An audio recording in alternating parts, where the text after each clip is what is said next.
Hey, ladies and gentlemen, welcome to the show. Tonight's show is a special pre-recorded broadcast that I'm doing with Mark Passio. You can check his site. It's whatonearthishappening.com. And Mark's got his own show over on Oracle. And once a week is not enough time, for, at least in my eyes, for him to get his message out. So I try to have him on my show as much as he can fit in his personal schedule. And tonight's show has to be pre-recorded because of time constraints due on my end, not his. So I without further ado and wasting anybody else's time, I want to get into it because the information that we're going to be presenting to you tonight is very, very important. Mark, welcome to the show. Popeye, thanks so much for having me. It's always a pleasure to be on your show. Well, I'd like to caveat all of this by saying that my involvement in the satanic hierarchy was extraordinarily low. I was not what you would call a ranking member by any stretch of the imagination. I was simply one of these minions who participated in different rituals, and these rituals really form sort of an initiatic type of filtration system. What they're looking for is people who are truly psychopathic or have extreme psychopathic / sociopathic tendencies. Okay, they are looking for those people to groom them up for the higher ranks in this hierarchical system, this network of control freaks. So that having been said, the level of participation that I reached in the dark occult was not very high, and I did not participate in any rituals that involved any sorts of crimes. Mainly, the type of ritual that I have participated in my past during my involvement with the Church of Satan was psychodramatic rituals that are done usually around the 4 main Sabbats of the year, which I'll get into in a moment. But they are basically energy direction rituals, okay? In the dark occult, they know that energy and vibration plays a role in everything that we do. And they also understand the power of numbers, of getting people to think along the same lines in large numbers. So what these rituals that I was able to participate in are about are energy, focus, and release. And there's 3 major kinds of rituals that are done in the form of Satanism that I was involved in. And these are destruction rituals, they're known as. One of them is known as a compassion ritual, believe it or not. And then there are sexual rituals. So the 2 main kinds of rituals that I really basically witnessed, and in no way was I, again, a director of any of these or somebody who was conducting them. I was just a participant. It's mainly, again, to focus people's minds in the same direction for the same purpose. And that's something that I've often talked about on my show. The dark controllers, if you will, the people who really are controlling the shots in our world, are largely on the same page.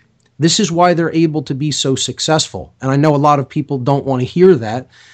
They want to think that, we're turning the tables and, getting ready to defeat them. But we're very scattered, humanity, as a species, and we don't have the same goals in mind. We have wildly different, varied goals, and people are not on the same page and don't really think with a directed focus as the dark occultists of this world do. So that's what they come together to do, to set everything else in life aside and then think for the exact same purpose. And it's very specific. So it may be this individual is having a extreme block with some aspect in their life, And if that block is removed, then something big is going to open up in a larger sense for the group. So this obstacle needs to be removed. So that would be an example of actually a compassion ritual. And they will actually focus their intent for that purpose to actually attempt to make it happen.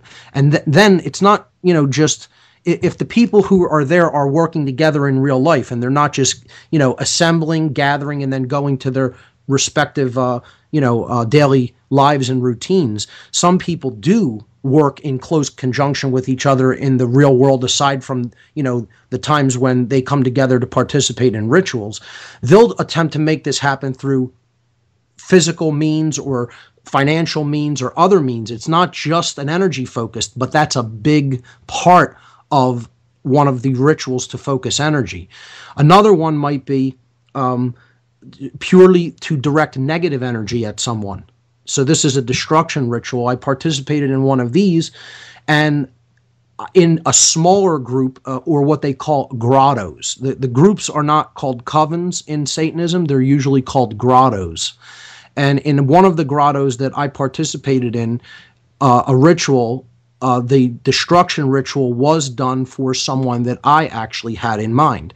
And I won't go into details about what happened, but the individual did suffer a really negative circumstances in what I would consider short order of time after that ritual was actually conducted. Now, you could say that's a coincidence, or you could say that, that ritual didn't actually make the events of this person's life unfold in a negative way. But, this person basically lost their job. They became, addicted to hard drugs. Whereas those situations weren't present before that energy was focused and, quote, thrown. So part of the mystique involved in Satanism of all different varieties is that you don't question the usage of what they call dark magic or black magic. Because if it serves the purpose, if you witness the result after the energy is amassed and then directed, you consider that was why that occurred.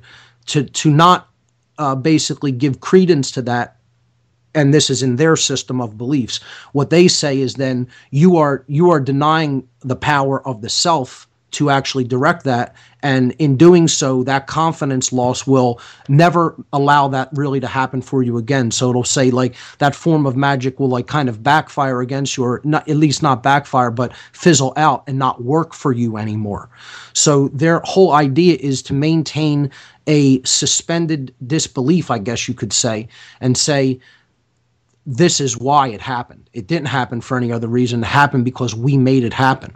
And some people, again, they will be very dismissive of that. But I would say that this is how the law of attraction works at a certain level. If you can get enough people thinking the same thing, you can change events in the physical reality in which we live. Look, if you're going to get into the realm of conspiracy, you have to touch on this research. I don't think that religious dogma should block people, although I know it does. A lot of good researchers allow their religious dogma to block them from looking into this, and they just denounce this stuff as misdirection or crap and everything else. But you have to understand the things that your enemy is really up to if you have any hope of trying to defeat them and turn things around. You have to get into their mindset to the extent that you actually become a reference guide for that entire psychology. I love the way Michael Tessarion actually words it. He says, each one of us needs to become a walking encyclopedia of evil, meaning to understand how all of their methodologies and how their psyche functions. You have to know the mindset of your opponent when you sit down and play a chess game. And that's really what we're involved in, a war of strategy and a war for the minds of people. And if we don't understand the mindset, the psychology of our opponent, we're doomed from the very outset. So a lot of people are blocked in the sense that they'll make the statement that they don't believe in any of this stuff, therefore it doesn't affect them. And this is complete nonsense when you really think about this, because if you would sit down and try to make the statement, well, I don't believe in radical Christianity. I don't believe in radical right-wing Christianity. I don't believe in radical Islamic fundamentalism. So none of that can ever affect me. And of course this isn't true, because people who do believe in those things are willing to act upon their beliefs in the world. And therefore you absolutely can be affected by those ideologies. So this is just like any other religion, any other extremist form of religion, except this one happens to really be the one that lies behind the powers that shouldn't be in our world. Okay, they are Satanists and dark Luciferians at the highest levels. And, you know, I don't know if we have time to get into what that ideology really entails. I mean, we can go into their year and the breakdown of these different points in the year and where they conduct their rituals, you know, the times of the year that they conduct their rituals. Yeah, I'd like to get into that, and we have plenty of time. Go ahead, Mark, get right into it. I think the first thing I'd like to touch on is the basic ideology of Satanism, because most people, when you say Satanism, they have a completely erroneous view of what this religion actually is all about. They immediately think of, like voodoo-ish type rituals, and they immediately think of, the devil with a, horn and tails, and, all of the things that the Christian view of Satanism puts into people's minds. Now, I'm not going to tell you that extremely devastating, murderous rituals don't take place where people are killed, because they do, and tortured.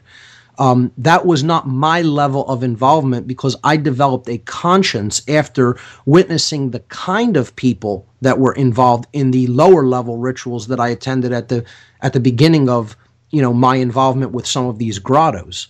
So I pulled back from it before going into deeper levels. So my level of involvement, again, didn't involve any committing of crimes or hurting other people or torturing people.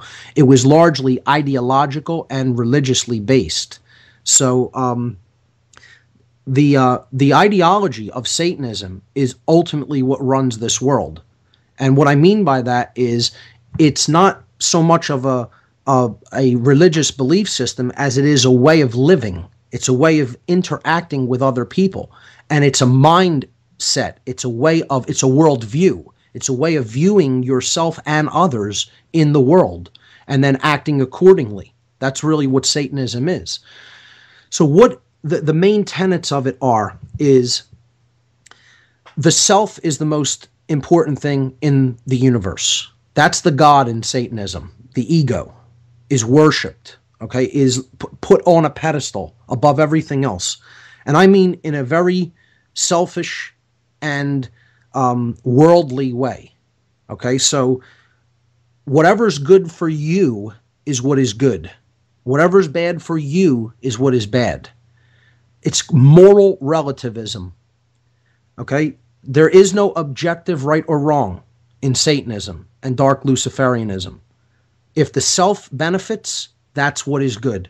If the self is harmed, that's what is bad.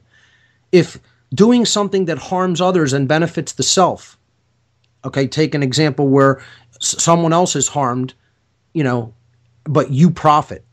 That's good in Satanism, okay? If great amounts of good can be done, but maybe you don't end up, the winner or the one who profits, that's considered not good. That's considered bad. So, in other words, it's always from the point of view of the self profiting and gaining over others. And everyone in the religion has this mindset. So it's like a dog-eat-dog mindset. It's social Darwinism, literal survival of the most ruthless in society. So that's what this is based on. It's based upon social Darwinistic ideas. And I don't call this ever a philosophy.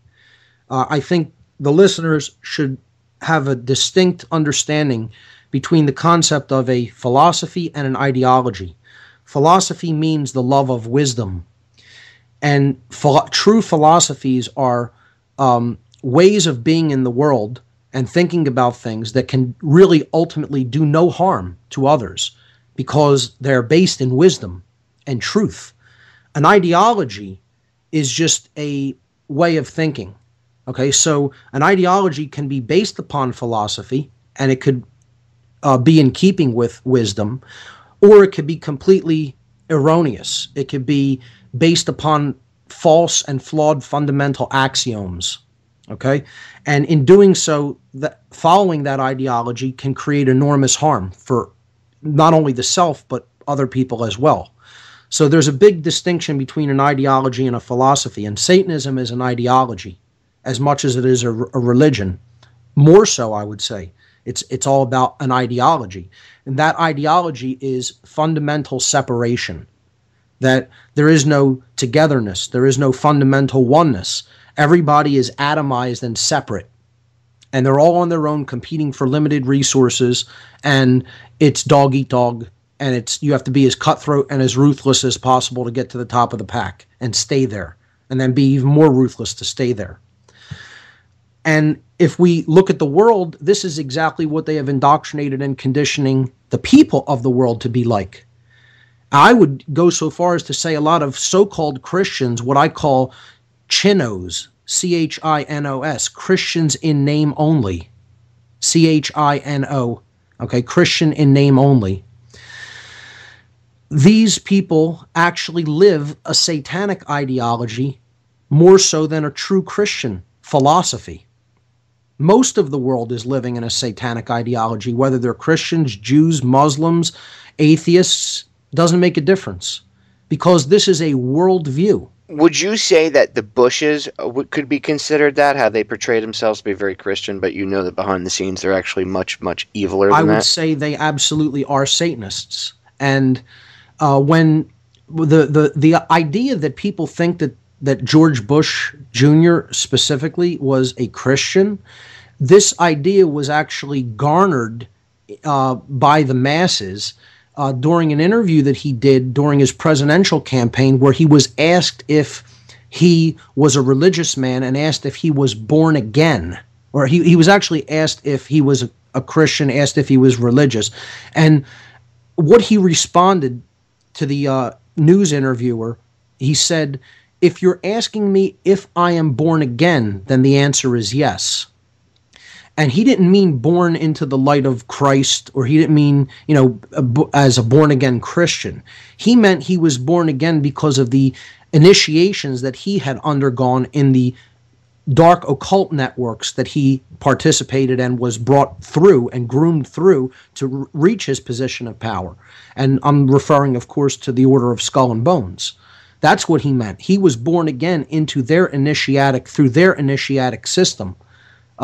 The Skull and Bones is a clandestine dark Masonic order that operates out of Yale University, and they have rituals of symbolic rebirth, of dark Masonry. So that's what Bush was referring to. He wasn't referring to being born again into the mindset of Christ consciousness. He was referring to being born again in his dark order of death, as they call it, the Skull and Bones. And this is really important, I think, to focus on at least a certain amount of time of your research, because it's what is going on. It's what creates these monsters. People are like, I don't understand how they do this. Well, understanding their philosophy on things and who they really worship and all this other stuff is essential to understanding why they would do these things. At least that's how I look at it. What do you think about that, Mark? Yeah, absolutely. You have to understand their worldview above all else. And again, their worldview is based in separation, in lack-based consciousness, and it's based in social Darwinism. So moral relativity plays a gigantic role in their belief system, and they have done a great job in propagating that belief system to the masses of people. Most people in the world don't accept that there is objective right and wrong. There's this concept that they have of situational ethics, that certain things are, right for me in this situation and wrong in another situation.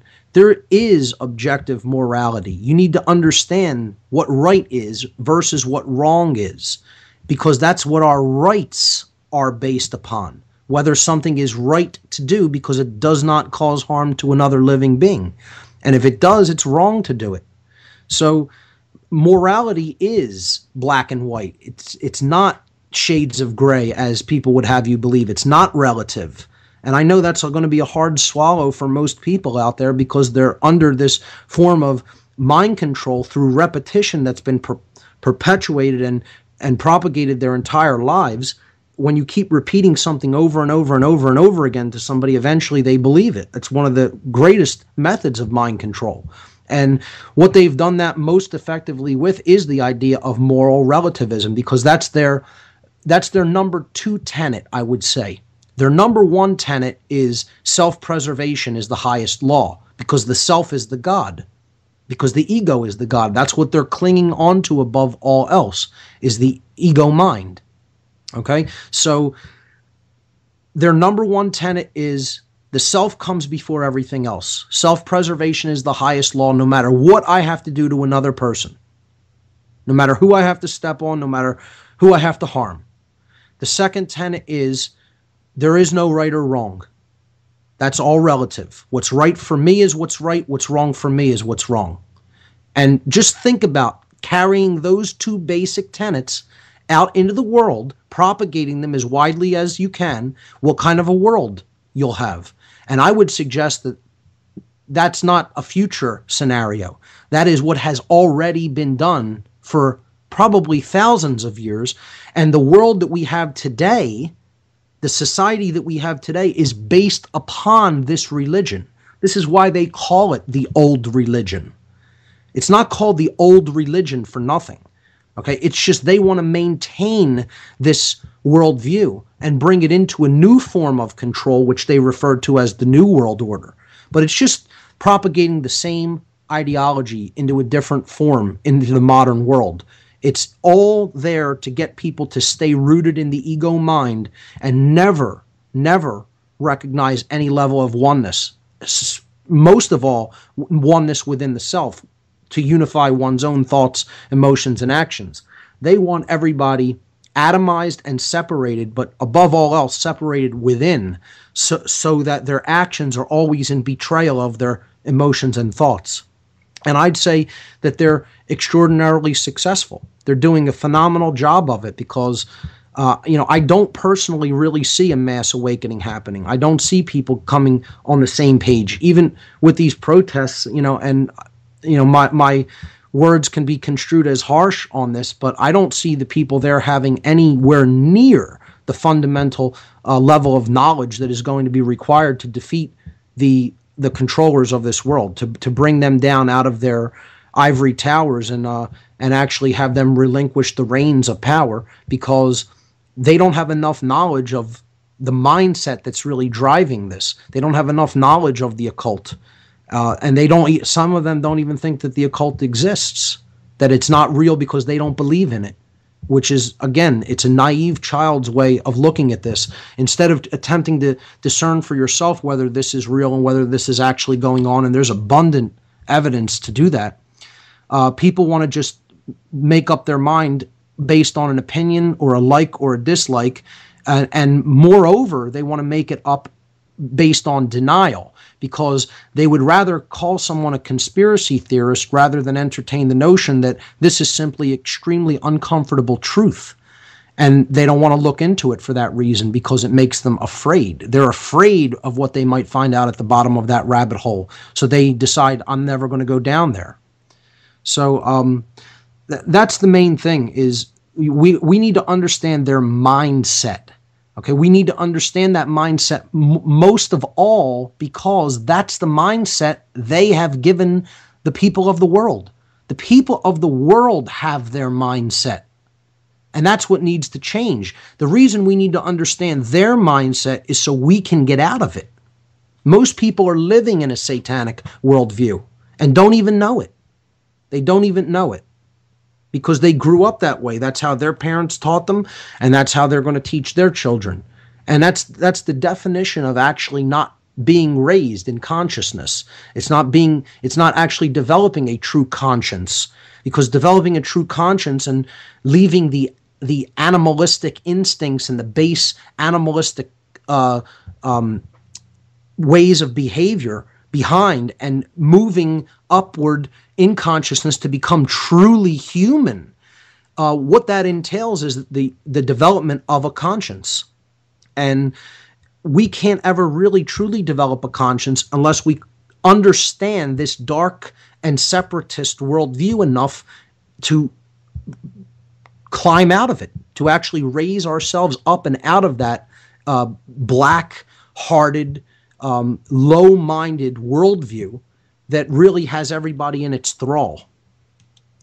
And they propagate that worldview every single day in their media, on television, in their newspapers and magazines. This is all you'll really see, is we need to do what's in our best interest and everyone else be damned. And that's what's going to happen.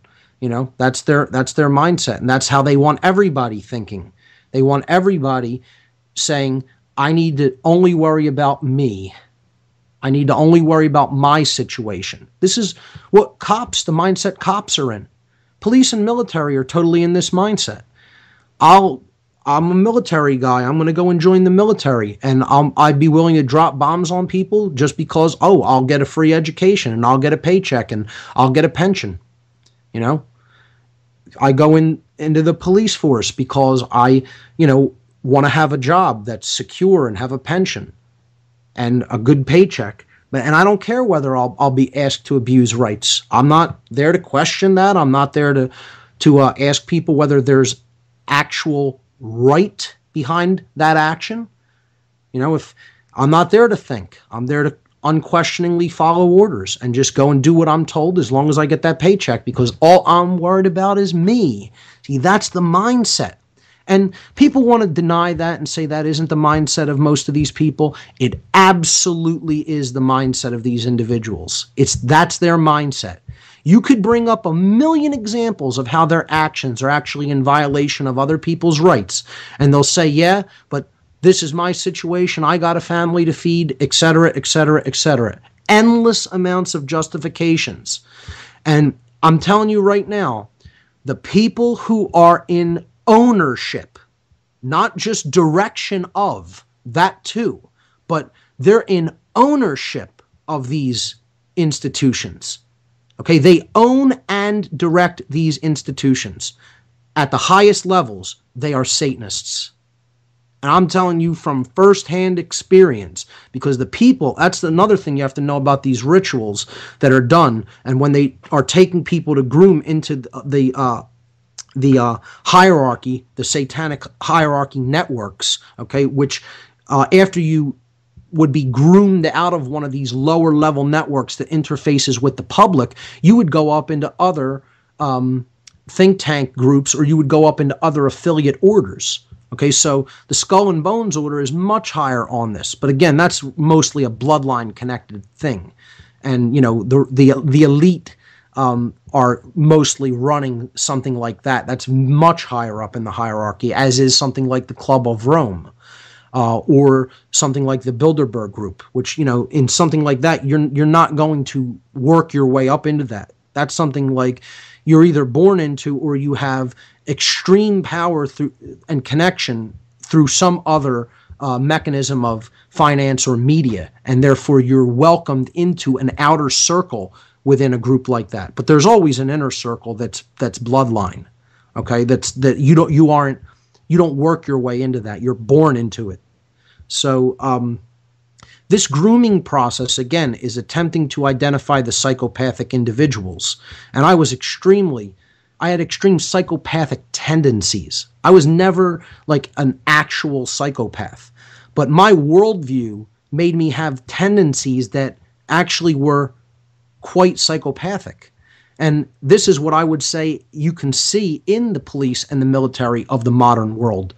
They are basically indoctrinated, and then through their rituals, which mimic trauma-based mind control rituals, they are actually being turned into psychopathic individuals. Again, I'm not going to use the word actual psychopaths, because there's a difference between a life psychopath or a psychopath that is born a psychopath. And there is such a thing as people who are simply born without the ability to experience emotion.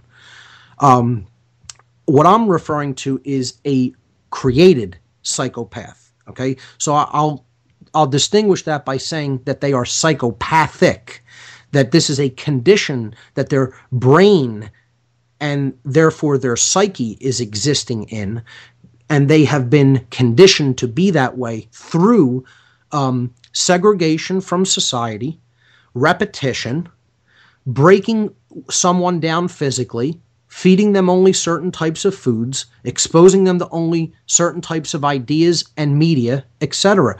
These are the classical techniques of any cult. And what I've just described in those few methods are the methodologies through which the police and military indoctrinate their initiates, because it is a system of initiation into a cult. It's no different than initiation into the dark occult schools. Okay, it's the same thing. You set the society up as separate than everybody else. Well, you're not these people. You're a separate group. We're over here, and everybody else is over there. Okay, and you need to actually. They don't do this amongst the public. You know, in training for the military, you go to boot camp and you stay there, and you're completely segregated. So segregation is a big part of this. And again, then it's repetition. Okay, it's ritual. Okay, ritual, always doing the same thing over and over and over again on a repeating schedule. The greatest form of mind control is endless repetition. And ritual, okay, because these are things all associated with the base brain, the reptile complex of the brain, the reptilian mind. So when you can keep somebody down in that reptilian mind through repetition, through fear, that's another thing that's used. It's trauma. That's what it really is. You're breaking down the personality of the individual because you want them to be completely identified with groupthink. It's the same thing in a cult, in any cult. It's the same thing in basically any religion. You're saying, this is who you are. You're not like any of the other people. This is your set of beliefs. This is how we do things. It's a repeated thing over and over and over again, the same words, the same movements, the same gestures. Okay? And fear is a big part of it in, like let's take military boot camp for an example. You don't know when something might happen. The drill instructor might come in and put you through, all kinds of different rigorous, strenuous physical tests.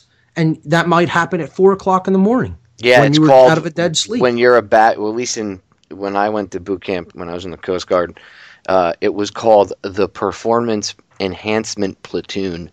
And what they did to all the new recruits, the new companies that would come in, like the big, the first week is indoctrination week anyway. You're getting shots and everything else. Right. So usually during that, it's interesting how they call it indoctrination week. Wow. Right? When you look back on it and you know about mind control, you're like, wow, dude, the levels of mind control boot camp. We could do a show about that by itself. But anyway, they bring in this group, and these are the screw-ups. And they put them in this special little platoon, and they call it PEP, the Performance Enhancement Platoon. They make them walk around with red belts on and with their right arm at a 90-degree angle to the deck, which would be the ground. So you could only imagine that kind of looks like little Nazis walking around, right? And everywhere they go, every time they make a step, they have to say the word PEP. Now, they do this to embarrass them, they say. But once you understand mind control, you realize what they're doing. And what they did to the new groups is every week, the first week, they would bring these guys in at like 4 o'clock in the morning, and they would go into the head of each of the barracks rooms. And usually each squad room would hold, we had, I think, 60 guys in our squad room. 3, bunks 3 levels high. And there was 60 or 80 of us in there, something like that. And they brought them in at 4 o'clock in the morning and beat the crap out of these guys. Now, the head is what in naval terms or in the Coast Guard or the Marine Corps you call a a bathroom. And they would bring them. The bathrooms were big enough that there was multiple sinks. You could shave in them, and there was, a group shower. And they take away your dignity, too. The first night you're there, before you even do anything, as soon as you get off the bus, within 15 minutes, they make you strip down naked and climb into a shower with a bunch of other guys.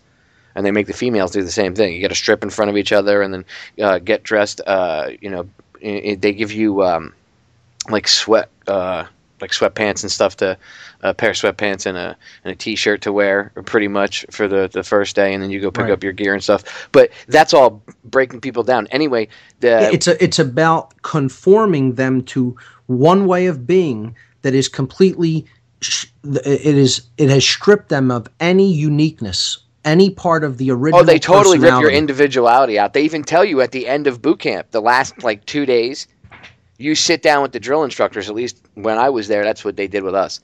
And these guys that were total dickheads to us for 8 weeks were suddenly treating us as we were part of the group, because we had gone through this quote unquote initiation of 8 weeks of hell, and training.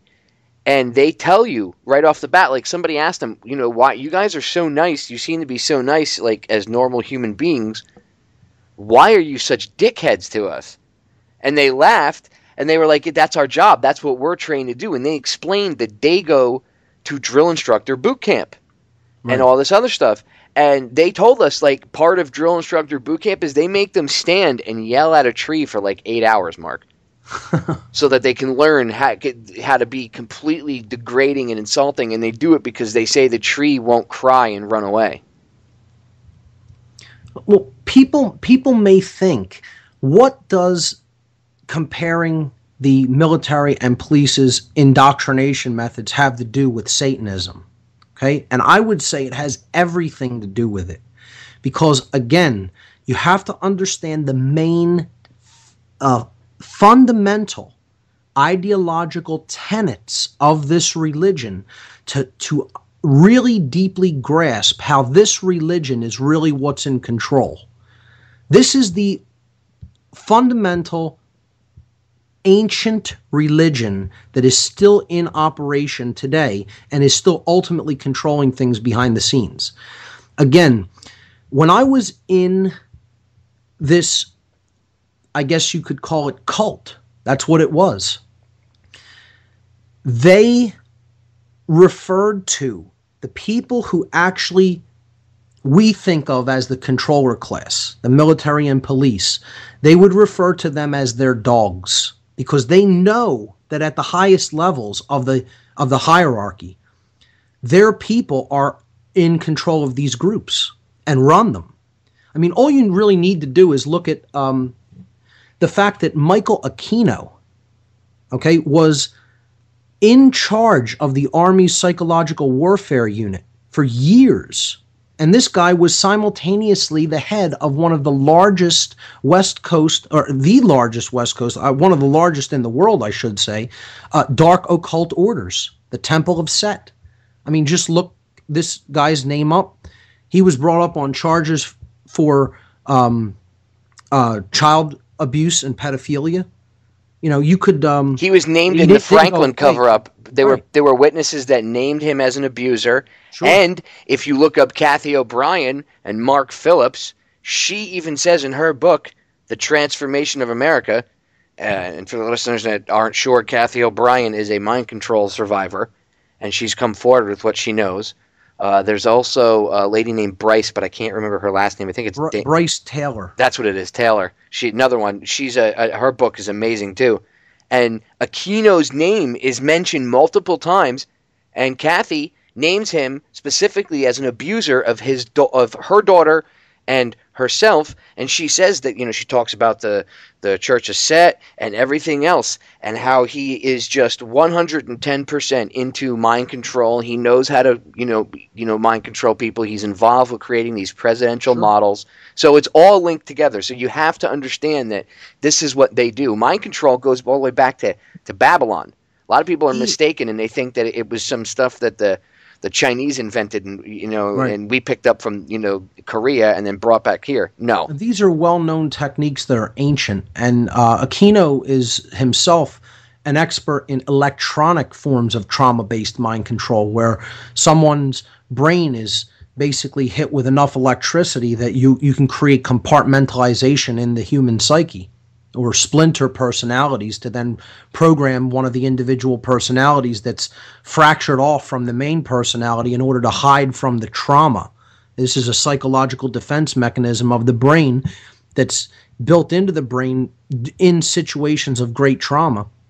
The brain will actually create an altar, it's called, that the active mind can hide in, while the subconscious goes and inhabits the part that's experiencing the torture. So at the subconscious level, you'll still, at some place be able to know that event happened to you, but it won't actually surface in the conscious mind.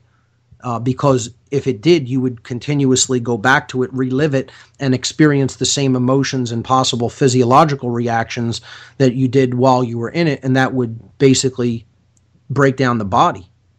It would be extremely stressful, and the body would become ill. So this is a well-known psychological defense mechanism that is inherent to the human brain, and one of the ways that they actually get this to happen unnaturally is through electronic torture.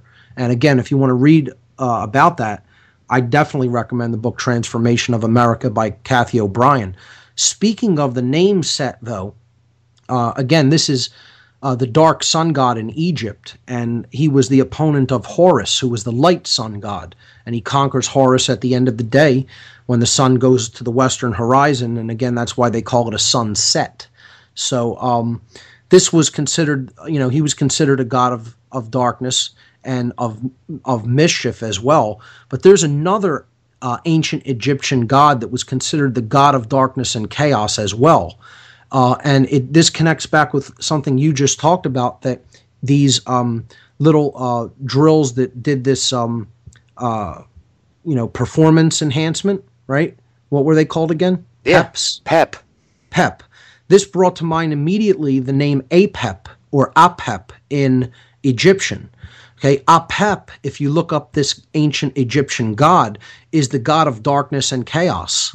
Okay, so their unit is called the Apep, actually, a PEP, right? And it stands for Performance Enhancement Patrol? Or Performance Enhancement Platoon. Yeah, exactly. Platoon, okay. That's creepy. And just so the listeners know, Mark and I have never had a conversation about this off air ever before, so this is not something that we planned. This is really, that's creepy. You told me what the name was, the anagram was, PEP. That's the first thing I immediately thought of, was Apep in the Egyptian pantheon of gods. So, don't take my word for it. Look up Apep and you'll find... They used it to instill fear. And when I say instill fear, I can honestly tell people, boot camp pushes you to your extremes, your limits, and it either makes you or breaks you. I've seen grown men break and come to the point of tears. I myself was pushed to my edge, and I experienced from one side of the spectrum to the other while I was there, and I can definitely say that there were experiences that I had that definitely still impact me to this day. And the way that, nothing, I wouldn't say anything for the bad, because I understand about mind control and everything, but it did make me, I think, a little tougher than I was when I went in. And I was already a pretty tough, young guy when I went into the military and I went into boot camp, but it definitely changed me. And I know guys that never came back. They never came back to the person that they were beforehand. And you can see it's like a complete shift in personality. And it's a little creepy when you think about it.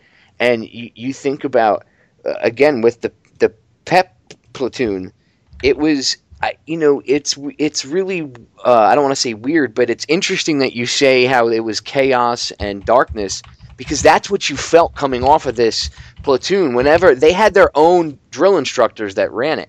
And the guys that ran it were the biggest dicks on the planet. I mean, if you breathed in the wrong direction, didn't matter if you weren't in their little platoon, they would come running up on you and they'd be like, I'll make sure you get in my platoon. I'll drag you. But I mean, we had to have. There were a couple times where our drill instructors, they were hardcore, they had to tell these guys to back off.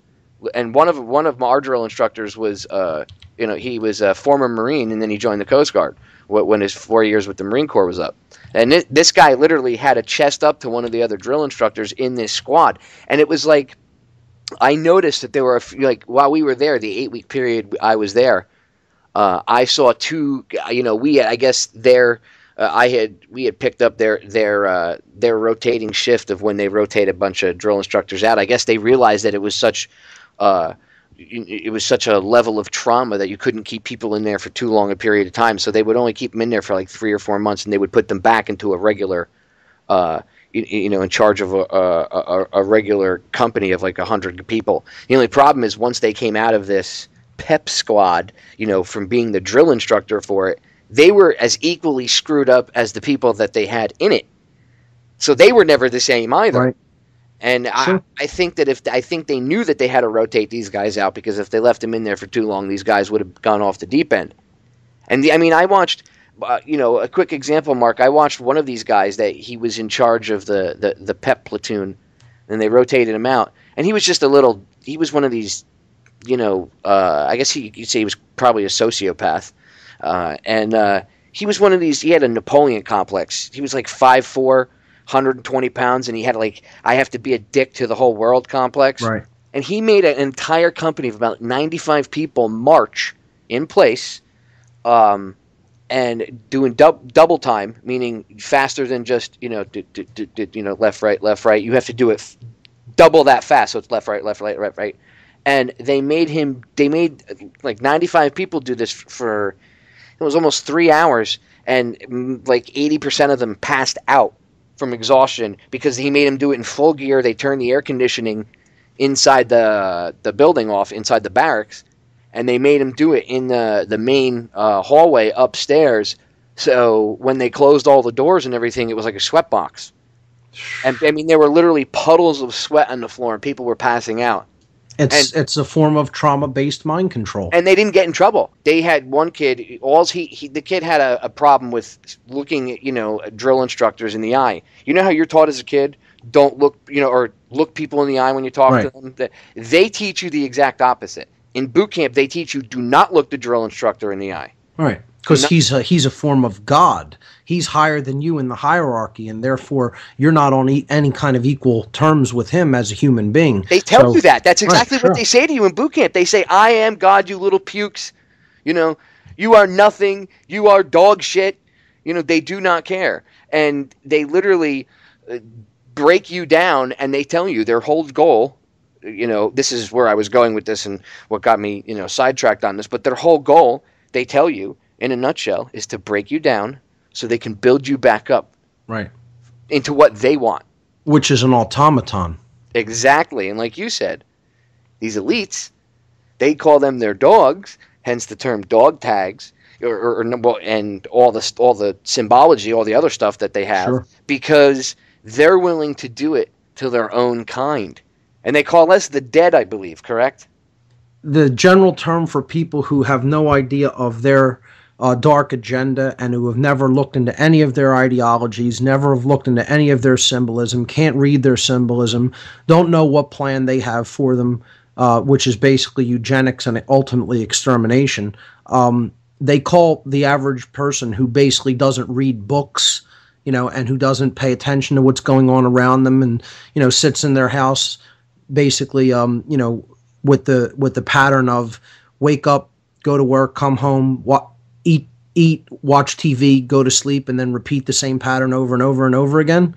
They call people like that the dead, because they consider that they're not really intelligent, they're completely apathetic, and they'll just continue to do the same thing over and over again, and not care that our rights are being taken away, not care that there's total social inequality and injustice in the world, and they won't take any action.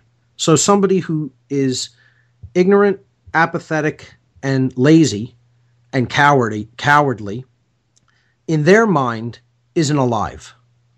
Because those are the qualities that really make you alive and human. You have the ability to use your mind. You have the ability to care about something, and then you have the ability to act on something. And they consider that the people of the world are basically not doing any of these three things, and they're not using them in any kind of higher capacity. Okay, all they know is what they're told through the idiot box or in the yellow journalist newspapers. All they care about is their own little individual life, their own little individual situation, or the few people that they surround themselves with on a daily basis, even if they care about that. And they basically don't do anything except the things that are required to procure enough money to put shelter around them, food on their table, and if there's any left over after that, maybe to have some form of entertainment or sexual escapade. And that's about the end of the extent that they act on anything. So therefore, if these three components of consciousness aren't activated, the occult rulers consider those people not alive, literally dead spiritually. And therefore, their rationale is, we're not doing this to real living people. We're doing this to people who are already robots. And therefore, we can't really be held accountable because these are just dead clumps of flesh, dead clumps of matter. They're not really human beings. That is literally how they think of this. I'm not paraphrasing or, putting my spin on this. I'm telling you, that is exactly how they think of the average person. And I've, heard this from them. And when you were involved in this, that's why I wanted to, you're like the perfect person because you have, from an insider, a former insider's view, you understand better than anybody could. And I want to stress the point that it's not like gothic kids that are doing this. Oh, this is doctors, lawyers, police chiefs, people that you would assume to be, every profession. Yeah, pretty much every profession. Judges, okay? I saw judges, doctors, lawyers, teachers, you name the profession, people in healthcare, doctors, you name it, they are involved. Because they're trying to groom people in position that are already in positions of power to do their agenda. The more uncaring and unfeeling they see that someone is, that's who they try to groom. And what I want to get you to understand is the psychological profile that they're trying to work up.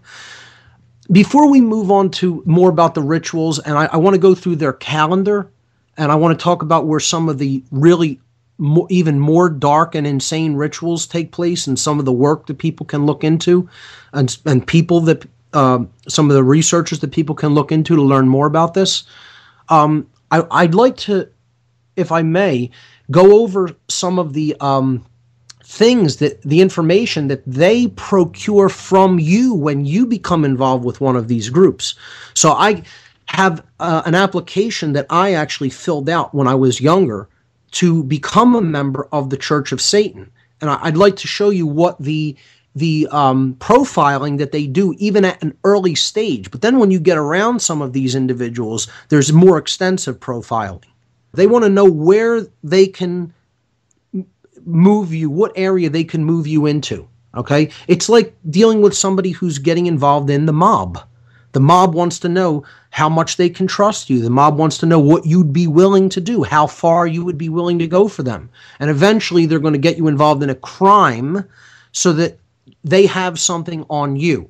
Now, that did not happen with me. Okay? I backed out of this, what I would consider, at a very early time where they were still attempting to assess whether I could be groomed because I was psychopathic enough to be taken up into their higher confidence. And I'm sure some test would have been offered that I would have had to perform and pass to their satisfaction before that would have even been considered.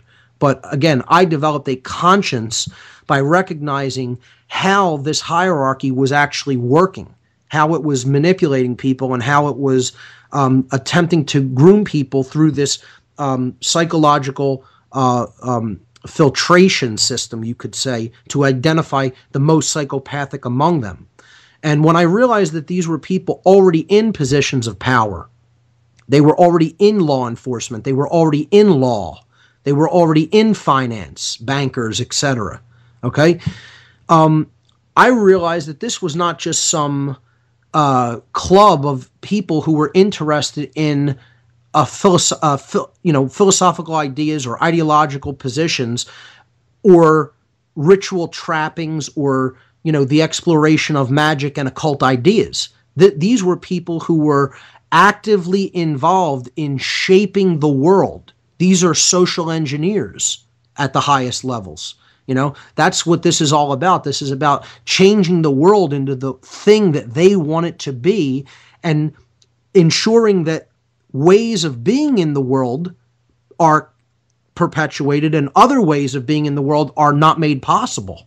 That's what this was all about. When I realized that, I said, I can't continue to maintain involvement in this. I was still basically infected with their mindset to a large extent. I would say it probably took me 8 years of my life to crawl out of that mindset to get to what I understand now, which is a tragedy because maybe that awakening would have happened even sooner for me had I not gone down this path. But in retrospect, I would say it's actually almost a blessing in disguise that I did go down this path because it gave me an insight into what is really going on in the higher echelons of power. So check out this psychological profiling that they're doing, even for just very beginning membership, okay? And tell me if you've ever filled out anything that's this extensive, all right? Now, they have the basic details, your name, address, phone number, email address, sex, date of birth, place of birth, height, weight, color of eyes, color of hair, marital status, name, birthday, and birthplaces of spouse if married, number of children and ages of children, previous religious affiliations or offices, nationality, ethnic background, citizenship, educational background, educational degrees, present occupation, special interests, talents, or abilities, hobbies or collections, right?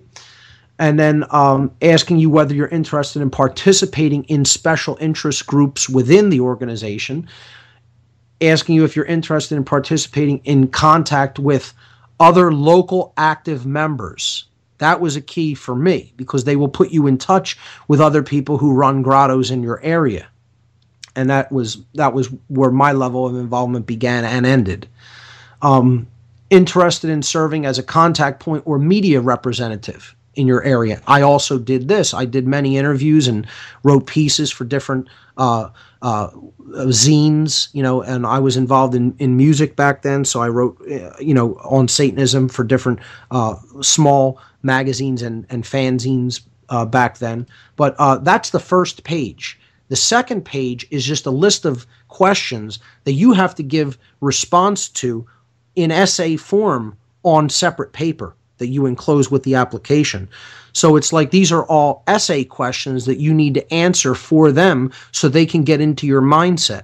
Now here's the questions on page 2, which again, you don't write your answers on that page. You actually enclose, multiple sheets of paper with your answers written on them or typed on them in response to these questions. So what were your impressions of LaVey's book, The Satanic Bible? And again, this is a book of ideologies on Satanism. By the way, if you're interested in seeing some of these documents and all of the books on the satanic philosophy, not philosophy, ideology, are listed on my website. If you go to my website, whatonearthishappening.com, and you go to the podcasts page, which all my radio shows are archived there, on show number 71, I did an entire show about the worldview and ideology of the ruling elite, quote unquote elite. And this show is about their religion. It's about what they call the left-hand path, Satanism and dark Luciferianism. And then I put a ton of links to all different PDF documents and books where you can get a feel from their own writings what their mindset is all about. So that's whatonearthishappening.com, the podcast section and go to podcast number 71. But let me go back to the questionnaire. That is a psychological profiling system. Number 2 was, what do you expect to accomplish through your membership in this group? 3, if you were granted 3 wishes, what would they be? 4, what is your attitude toward animals? And if you have pets, describe them. What is your ideal animal? 5, are you satisfied with your sex life? Describe your ideal of a physically attractive sex partner. 6, what is your life's goal and what steps have you taken to attain it? 7, do you find any of our tenets objectionable? If so, which ones and why? 8, how many years would you like to live? 9, what are your musical tastes? Provide examples.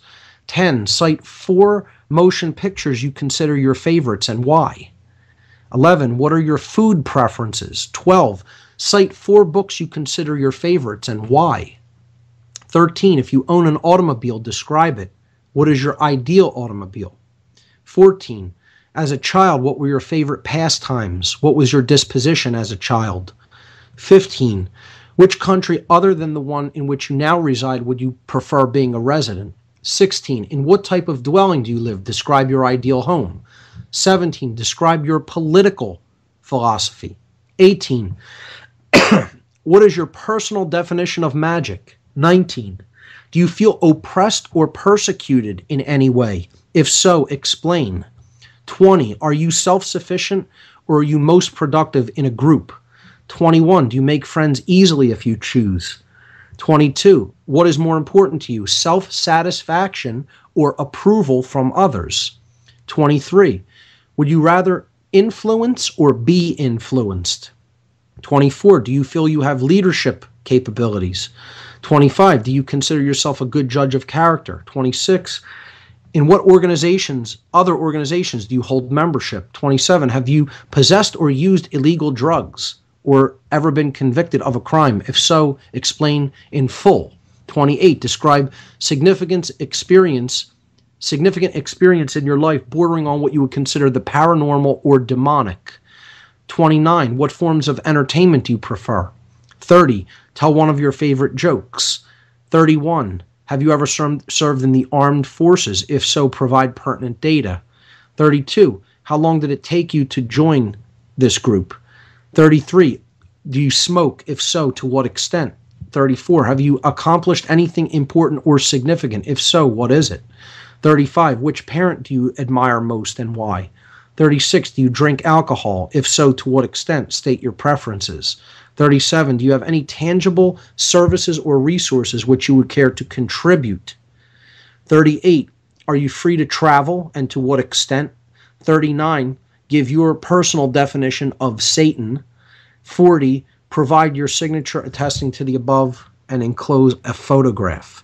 Now, that's about as extensive of prying into one's personal mindset, preferences, likes, dislikes, and ideologies as anything I could possibly imagine.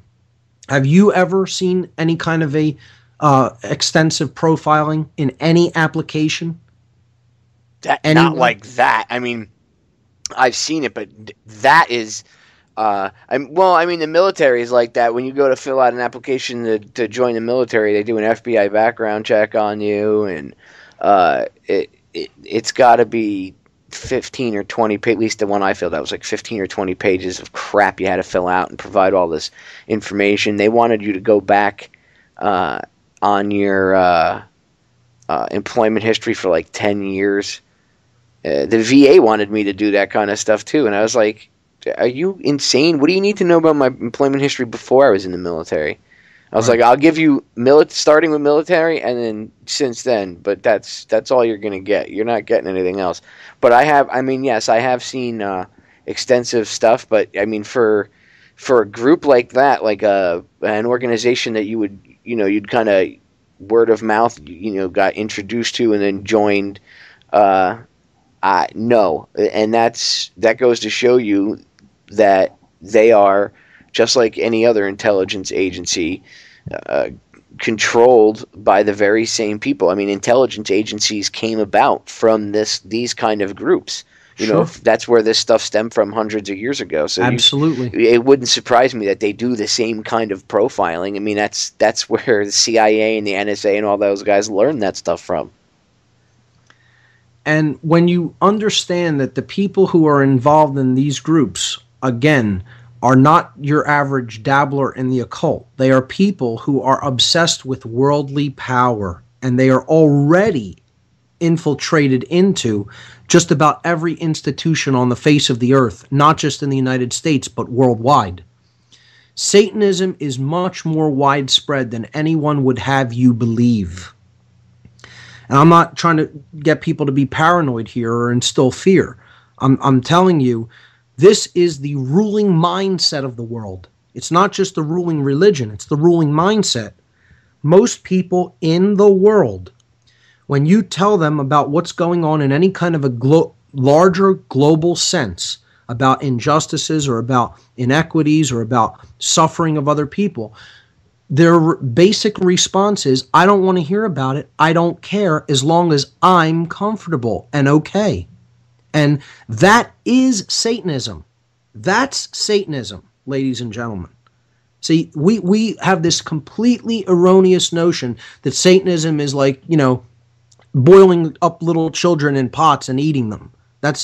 I'm not telling you that high-level, sick, demented, psychopathic, demon-possessed individuals aren't engaging in activity like that on the planet. But that's not what the ideological foundation of Satanism is. The ideological foundation of Satanism is, I don't care about anybody except myself.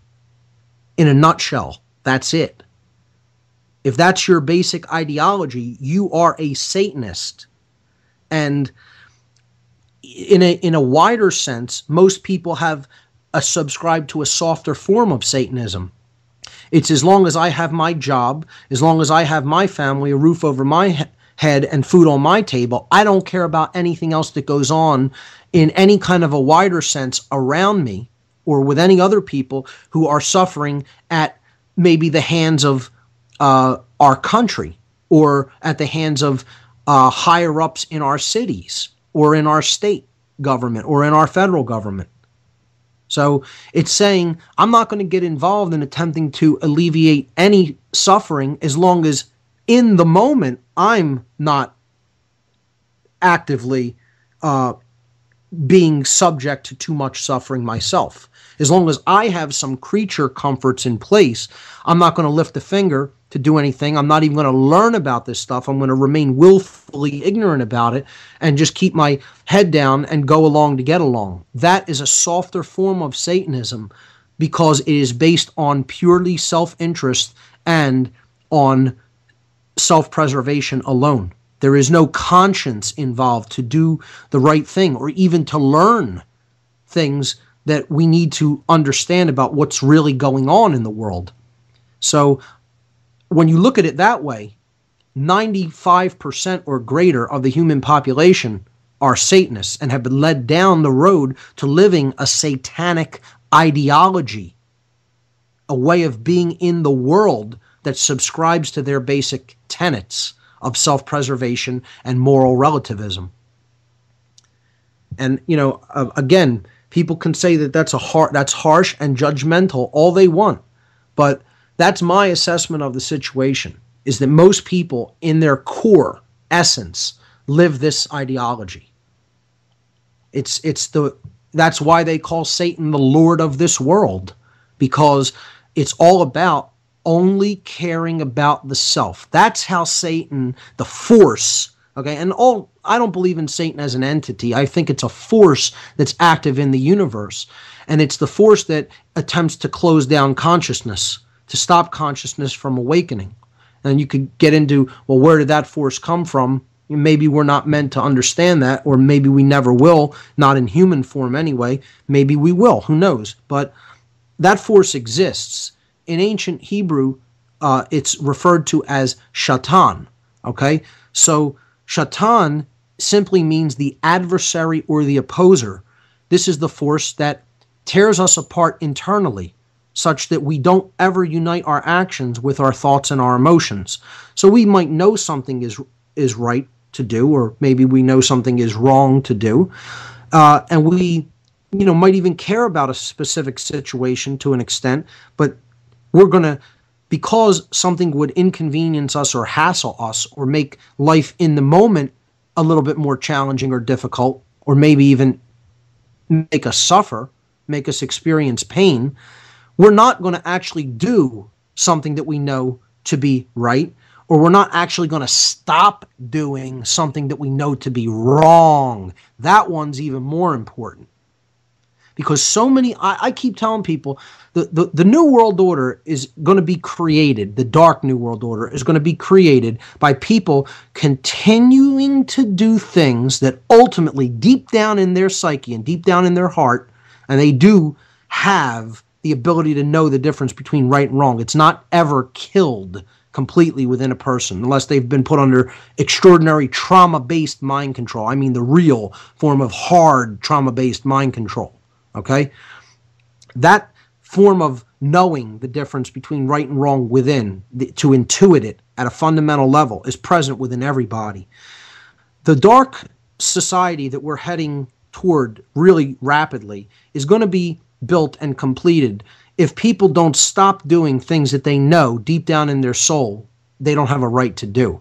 It's all about the embrace of the negative, in the sense that it's not about what we need to do, it's about what we need to stop doing. We need to stop waging wars of imperialism. And that is only going to happen when individuals make the decision that they're not going to support an agenda to go into other countries when those countries have not actually attacked us, not based on what they think they're doing or think somebody told them that they're going to do in some future time. Okay? It also means stop the violation of other people's rights here at home. Just because you've been told you're allowed to do that, because some law's been written down in man's law books, even though this action completely goes against natural law, because it's actually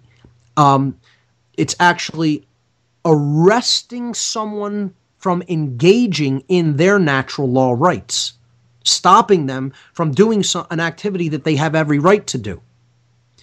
And this is what the police are doing on a day-to-day basis, just because they receive a paycheck to do it. Ultimately, that's the symbol of their God.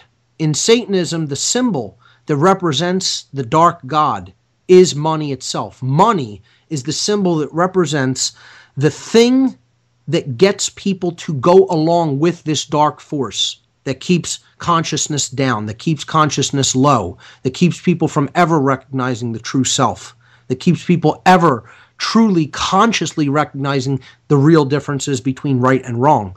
That's always accomplished through the occult power of money.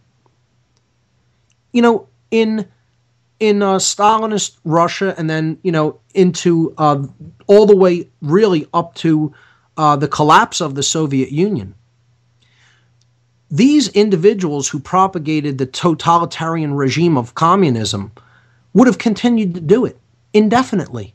They never, ever woke up from their trance and realized what they're doing is wrong. Do you think the Nazis of Germany ever would have actually woken up and realized what they were doing was wrong? They would have kept doing it indefinitely until someone stopped them. The same thing could be said of the Soviet regime. These people would have continued to do this. The only reason that they actually ever came out of that condition is because the money flow that kept that machine going dried up. And they stopped identifying with the job because the job was no longer providing them the only thing they wanted as a result for doing those immoral actions: money. And I would submit to the people listening to this now who say, well, what's the way that we get people out of this mindset? I have dark news for you. I don't believe that there's any way of getting people out of that mindset with any amount of information, because these people have willfully made a decision to turn against their conscience and to turn against the true God of creation and to turn against moral right. They are not interested in moral right. They don't want to know the difference between right and wrong. They want moral license, which doesn't exist, to turn their back on the truth. That license does not exist. They want moral license not to exercise their own true free will. They want moral license not to exercise true personal responsibility. They want to hand their mind over to someone else who tells them what to do. And this is true of not just some of the people who are in military and police. And I'm not under the mind control that other people are, that no blanket statements are true. There are blanket statements, 100%, bar none, statements that are true. And the statement that is true, that is a blanket statement here, is not one person who goes into one of these institutions, okay, is a true individual. Every one of them, in some form or another, wants to hand over their individuality to the hive collective mind, or they wouldn't be there. They wouldn't be doing it. They would not ever join that position. They would not ever go into that. It's not for a job. There's tons of other jobs that you can go and do and look into. And I don't care how bad the economy is. Ultimately, they identify with authority. They think that there is such a thing in this world as the authority of man. They've bought into this ideology, okay, that there's a hierarchy, and it's based in authority that these people have, and they're allowed to do these things, even if it violates natural law, even if it violates the rights of the individual. It was written down. It says so in a book someplace. They're allowed to do that. So I'm not really doing anything that's wrong. You know, I've been given license and permission to do this because it's written down someplace in a book, scribbled down on some paper someplace, and it's called a law book. Ultimately, not one of these people, zero, until they take that uniform off, until they stop identifying with the hive collective mind, are ever really born as an individual. And again, that psychologically stems from wanting to abdicate personal responsibility and free will to another person who they think can make a more informed decision than them because they want license not to think. That's the bottom line. And I'm telling you right now, that is also a satanic position. And not from the perspective of the higher level Satanists in the hierarchy. They actually want to be masters. Okay, but they're the foot soldiers of this satanic army. Because the whole satanic army is about puppets on strings all the way down. And there's only one puppet master at the top. And that's not even in human form. That's a force. That's a disembodied force that is simply trying to eradicate free will. I know myself. I was always an individual before I went in, but I can say that I had this big fight within myself because everything inside of me was screaming, you know, you're gonna have to give up your individuality and everything else. And it was always during the time that I was in the military, it was always this inner battle that I had, and it did affect me more than I ever let anybody know, but it really bothered me. I mean, like, I used to tell people, you know, I feel like a big hypocrite when we go and bust, you know, drug smugglers, and not with coke or anything like that. That I felt at least I was doing something. But then I started to notice things about how the DEA would come in and pick up the drugs, and it would, like, they were complete dicks to us, you know, when we would offload it off the ship. And I used to ask them what they did with it, and one guy said sarcastically, "We burn it." And I was like, "Yeah, you burn it. You probably put it back on the street and sell it." You know, this is when I was in the military. And that kind of stuff started to, you know, that was my inner, that was, you know, the person I was, the individual fighting against this drone that they wanted me to. But I know after 9/11, again, another trauma-based mind control event, they used that to sucker people in that were individuals. Because I know so many people in the military that are artistically inclined, and they're beautiful human beings, and we would sit and have conversations, and I'm like, what the hell are you doing in the military? Right. You don't belong here. I don't belong here. And I guess the awakening for me really occurred was when I got hurt, because now I was no longer a useless drone, Mark. Now I Right. was, I was broken, and I was cast aside and replaced with a fresh 18-year-old, and I was like, wow. I was very disillusioned because I was golden boy one day, and the next day I was dog crap. And that's when that inner fight started to, for the longest time it was always a 50-50 match, and then that was when it started that, my inner self was like, I can't put up with this crap anymore. Right. But see, they don't let you have any sort of individuality. I am covered in tattoos. When I was in the military, I would get tattooed all the time. Just like I get tattooed now, and sometimes even more so. And they tried to write me up and bring me up on charges for desecration of government property. Luckily, one of the corpsmen in there told the captain of the base to chill out and pointed out guidelines that I could have tattoos, and he pretty much, was able to get her off my rear end.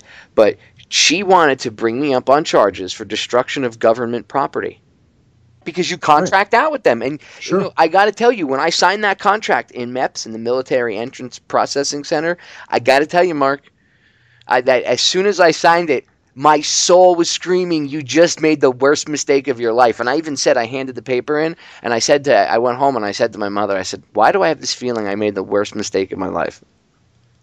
Why do I have this feeling? And it was my individual inside screaming, because I think it knew what was going to happen, what I was going to go through. And luckily, my inner soul, my soul itself, my inner being, my individuality is much stronger than other people's. My sense of individuality is stronger. And So it eventually came through. Exactly. It was able to shine through. Even for all the crap they piled on, it was able to come through.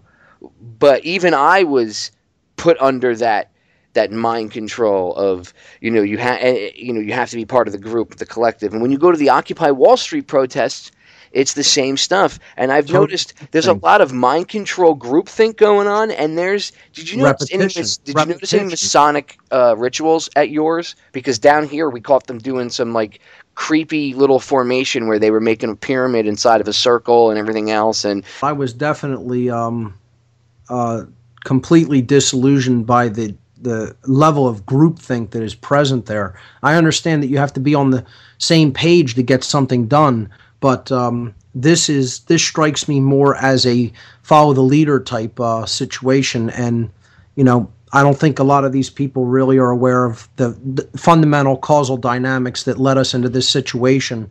And I think when you don't have knowledge, but you're very emotionally charged and willing to act, your actions can always be misguided by someone who does have knowledge, and it can always be led into a direction that will get you to trade one set of chains for another set.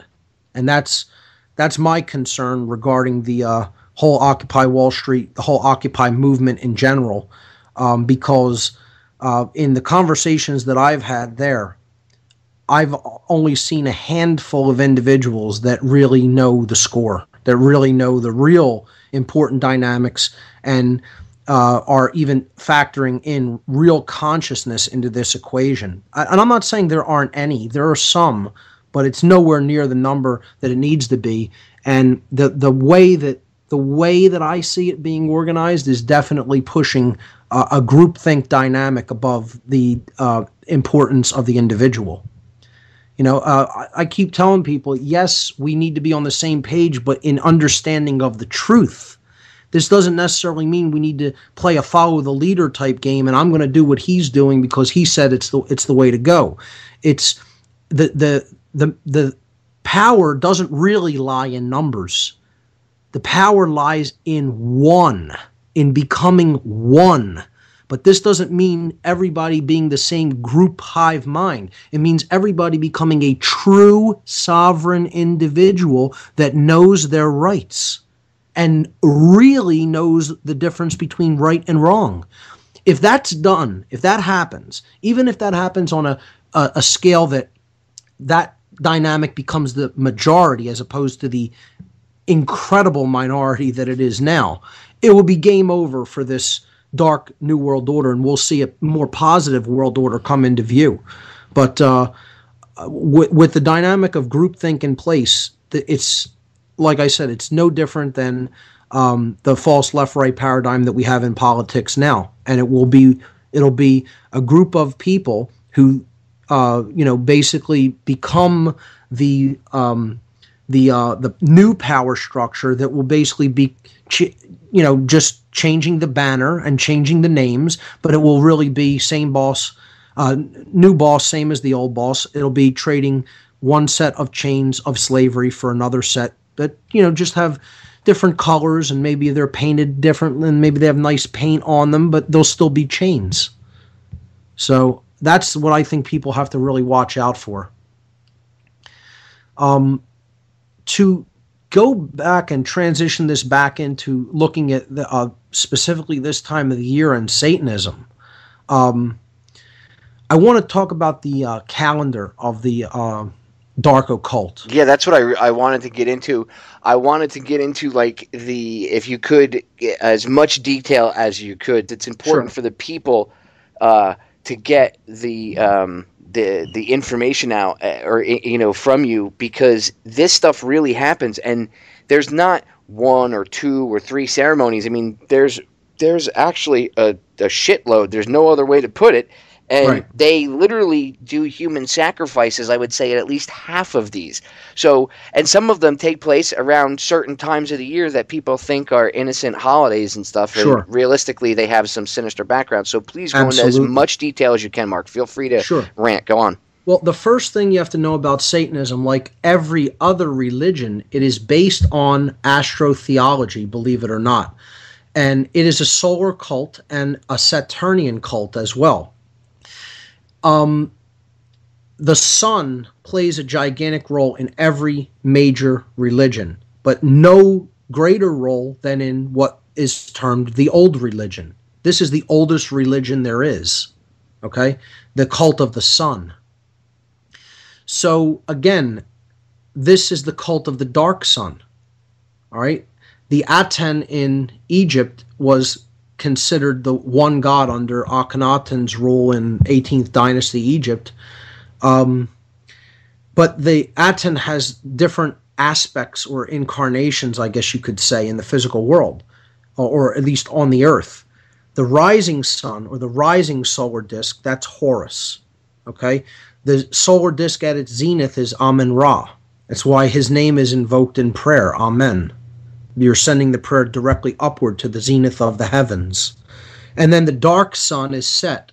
Again, this is the force that conquers consciousness. Consciousness being Horus attempting to rise to its zenith position, which is the noonday sun, when the sun's at its highest strength during the day.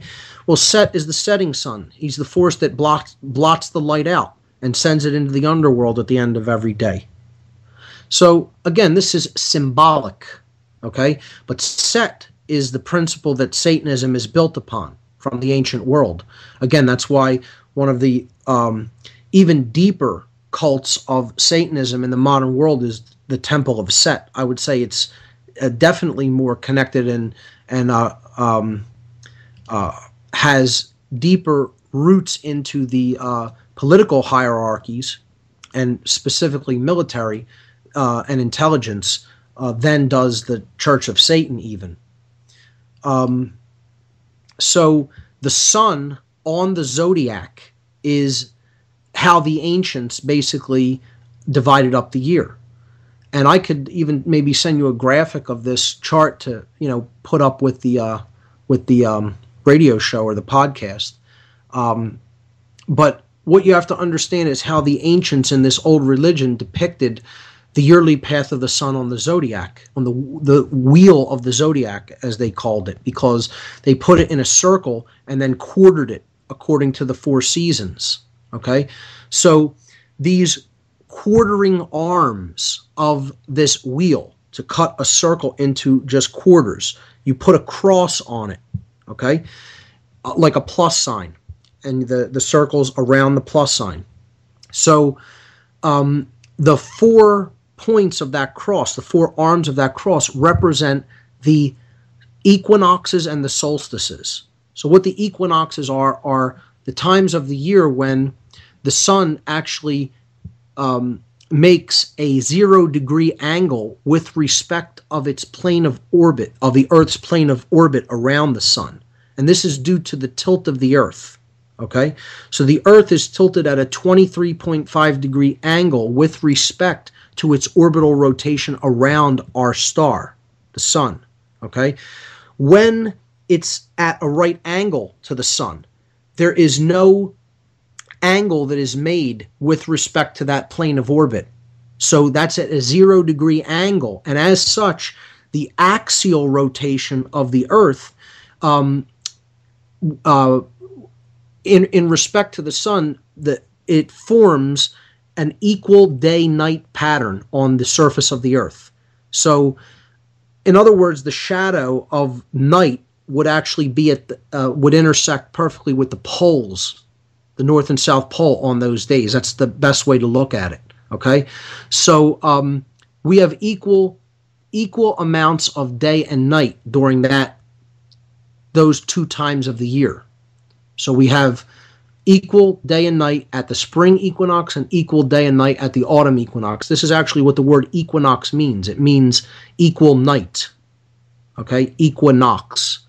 So this is the horizontal arm of the zodiacal wheel. The vertical arm is formed by the solstices, which means the sun appearing to stand still, the sol or sun being still.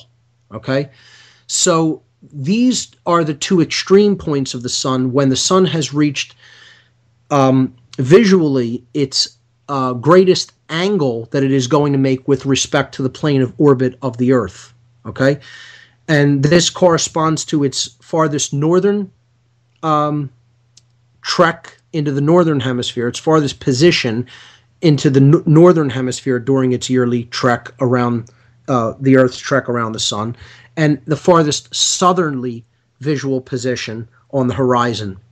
So the farthest north that the sun ever visually makes an angle with the Earth is 23.5 degrees above the equator. This is called the Tropic of Cancer. Okay, this is the summer solstice. When the sun is as far south as it's ever going to be visually observed, it's the farthest into the southern hemisphere that it's going to go during the course of the year. This is the winter solstice. So when it's at 23.5 degrees south latitude below the equator, we have the winter solstice, which is when the sun is at the Tropic of Capricorn. So if you look at a globe, you'll see these 2 dotted lines above and below the equator. These are called the tropics, and the northern one is at 23.5 degree north latitude. That is the Tropic of Cancer on the globe, and then the one that's 23.5 degrees south is the Tropic of Capricorn. So you can also visualize this simply as a sine wave. As the Earth orbits the sun, a sine wave pattern is created if you say this is when the sun is visually at the angle of orbit. The angle with respect to the Earth's plane of orbit is at 0 degrees.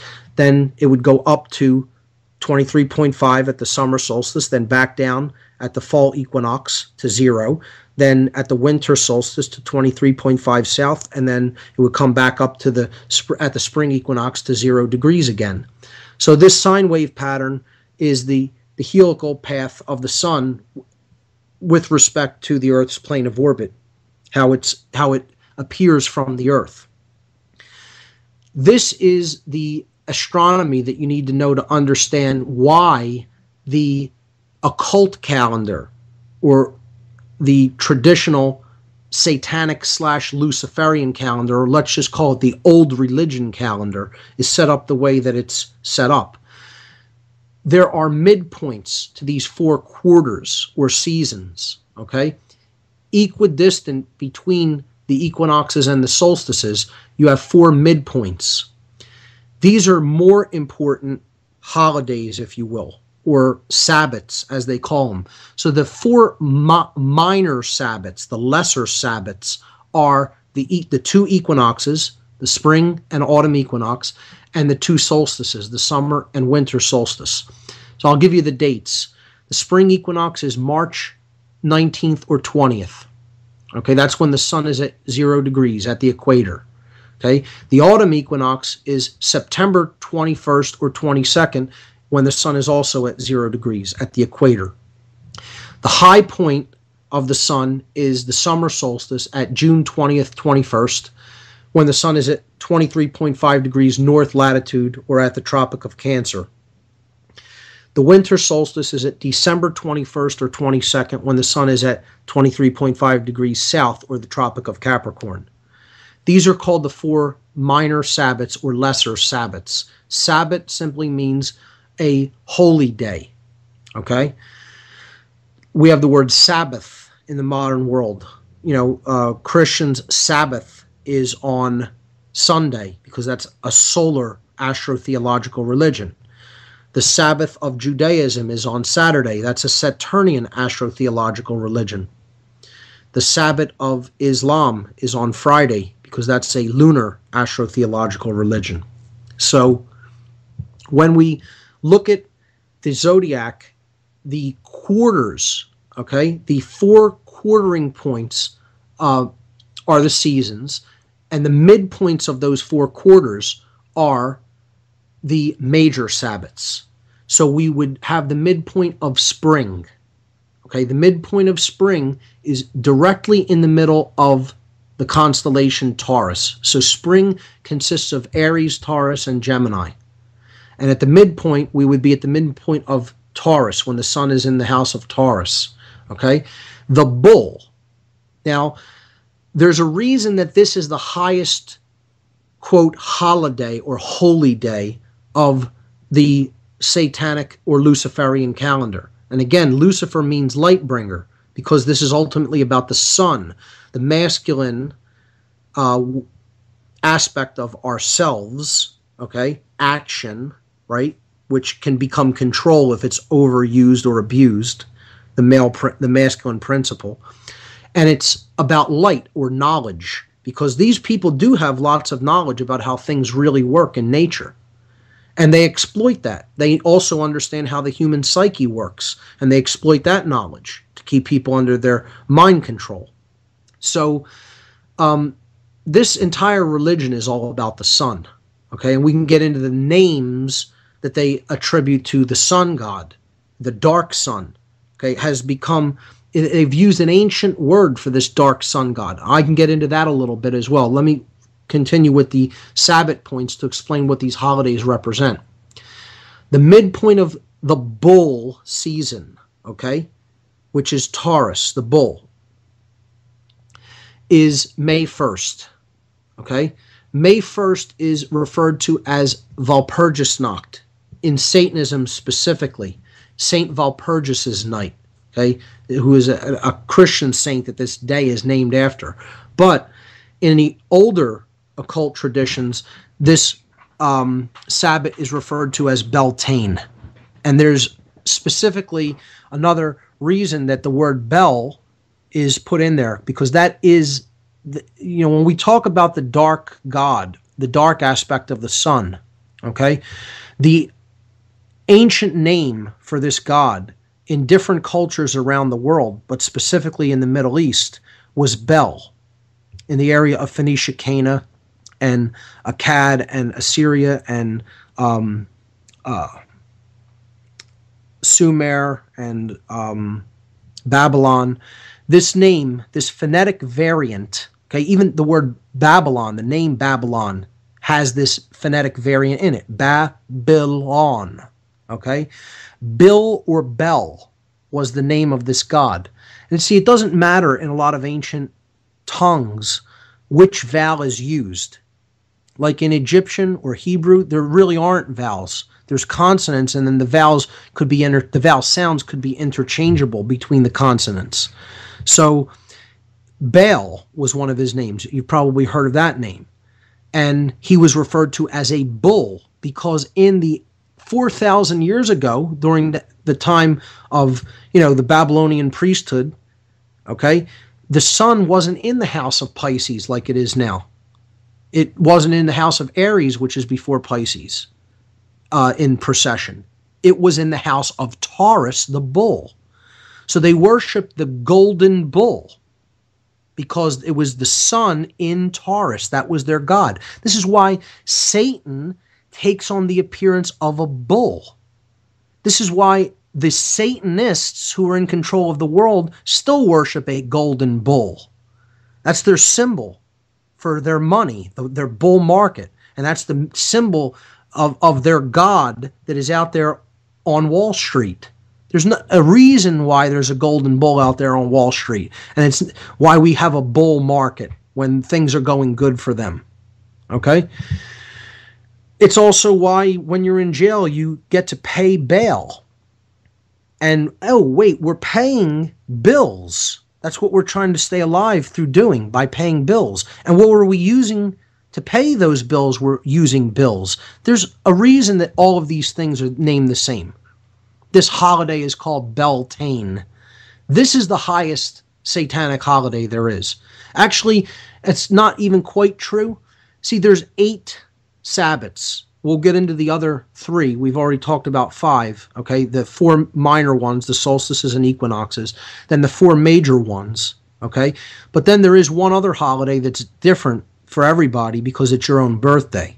Because, again, the ego is worshipped in this religion, or is put on a pedestal at least, whether you consider that it's worshipped or not, I guess isn't really too relevant. It's still seen as the highest force in the universe. There is no higher power than the self physically, and I'm not talking about higher self. I mean the ego-identified physical self is the God to a Satanist. Okay? So there's a reason that you see this phonetic variation over and over again. Why Masons, whether they're positive light Masons or the dark form of Masonry, they're called builders. Because you're either building with the light, the true light of the true sun, or you're building with the dark light of the dark sun. So it's all about the light. It's how it's used. It's how knowledge is used. Okay? So builders, that term is named after this god. You have the Bilderberg group, which means the foundation of Bill, or the house of Bill. Okay? Bail, right? The bankers got a bailout. Okay? It's not just because that's a term used to mean a rescue. There's a reason that that's being used.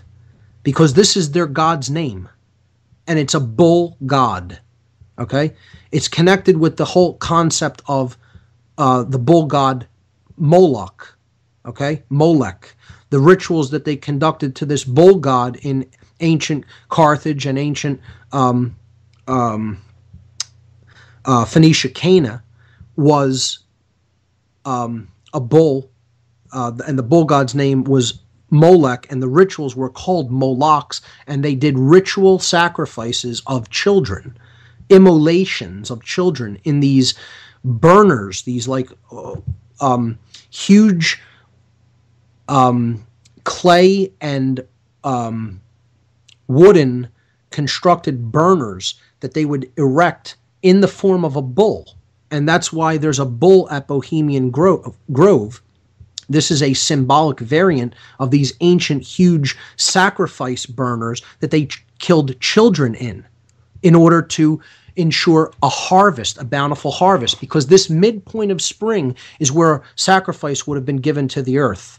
And isn't the owl, that's not actually Molech, isn't the owl Minerva, I think?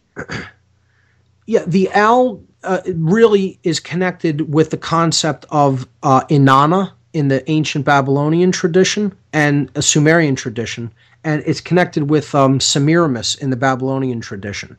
So, and an owl plays a huge role in the elites, or so-called elites, worldview, because it's a predatory bird that sees its prey at night while its prey cannot see its moves. Yeah, the implied thing is it can see in the dark. It's illuminated. Night vision. Yeah, it That's can right. see what others can't, which is That's kind of right. what they have this inside knowledge that Right. we don't have access to, And or some of us don't have access to. They're putting all of this right out there in the open, almost as a taunt, to say, look at how many places we can put this, and you still can't see it.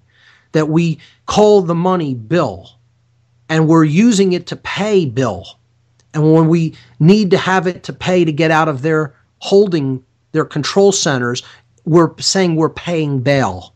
Because that's what it's all about, giving energy to this god, Baal. That's their god. That's who their representation of energy. And they've turned money into that representation of life-giving energy that the sun actually is. They want us to identify with money as life force. And this is their creation. This cult in the ancient world created money.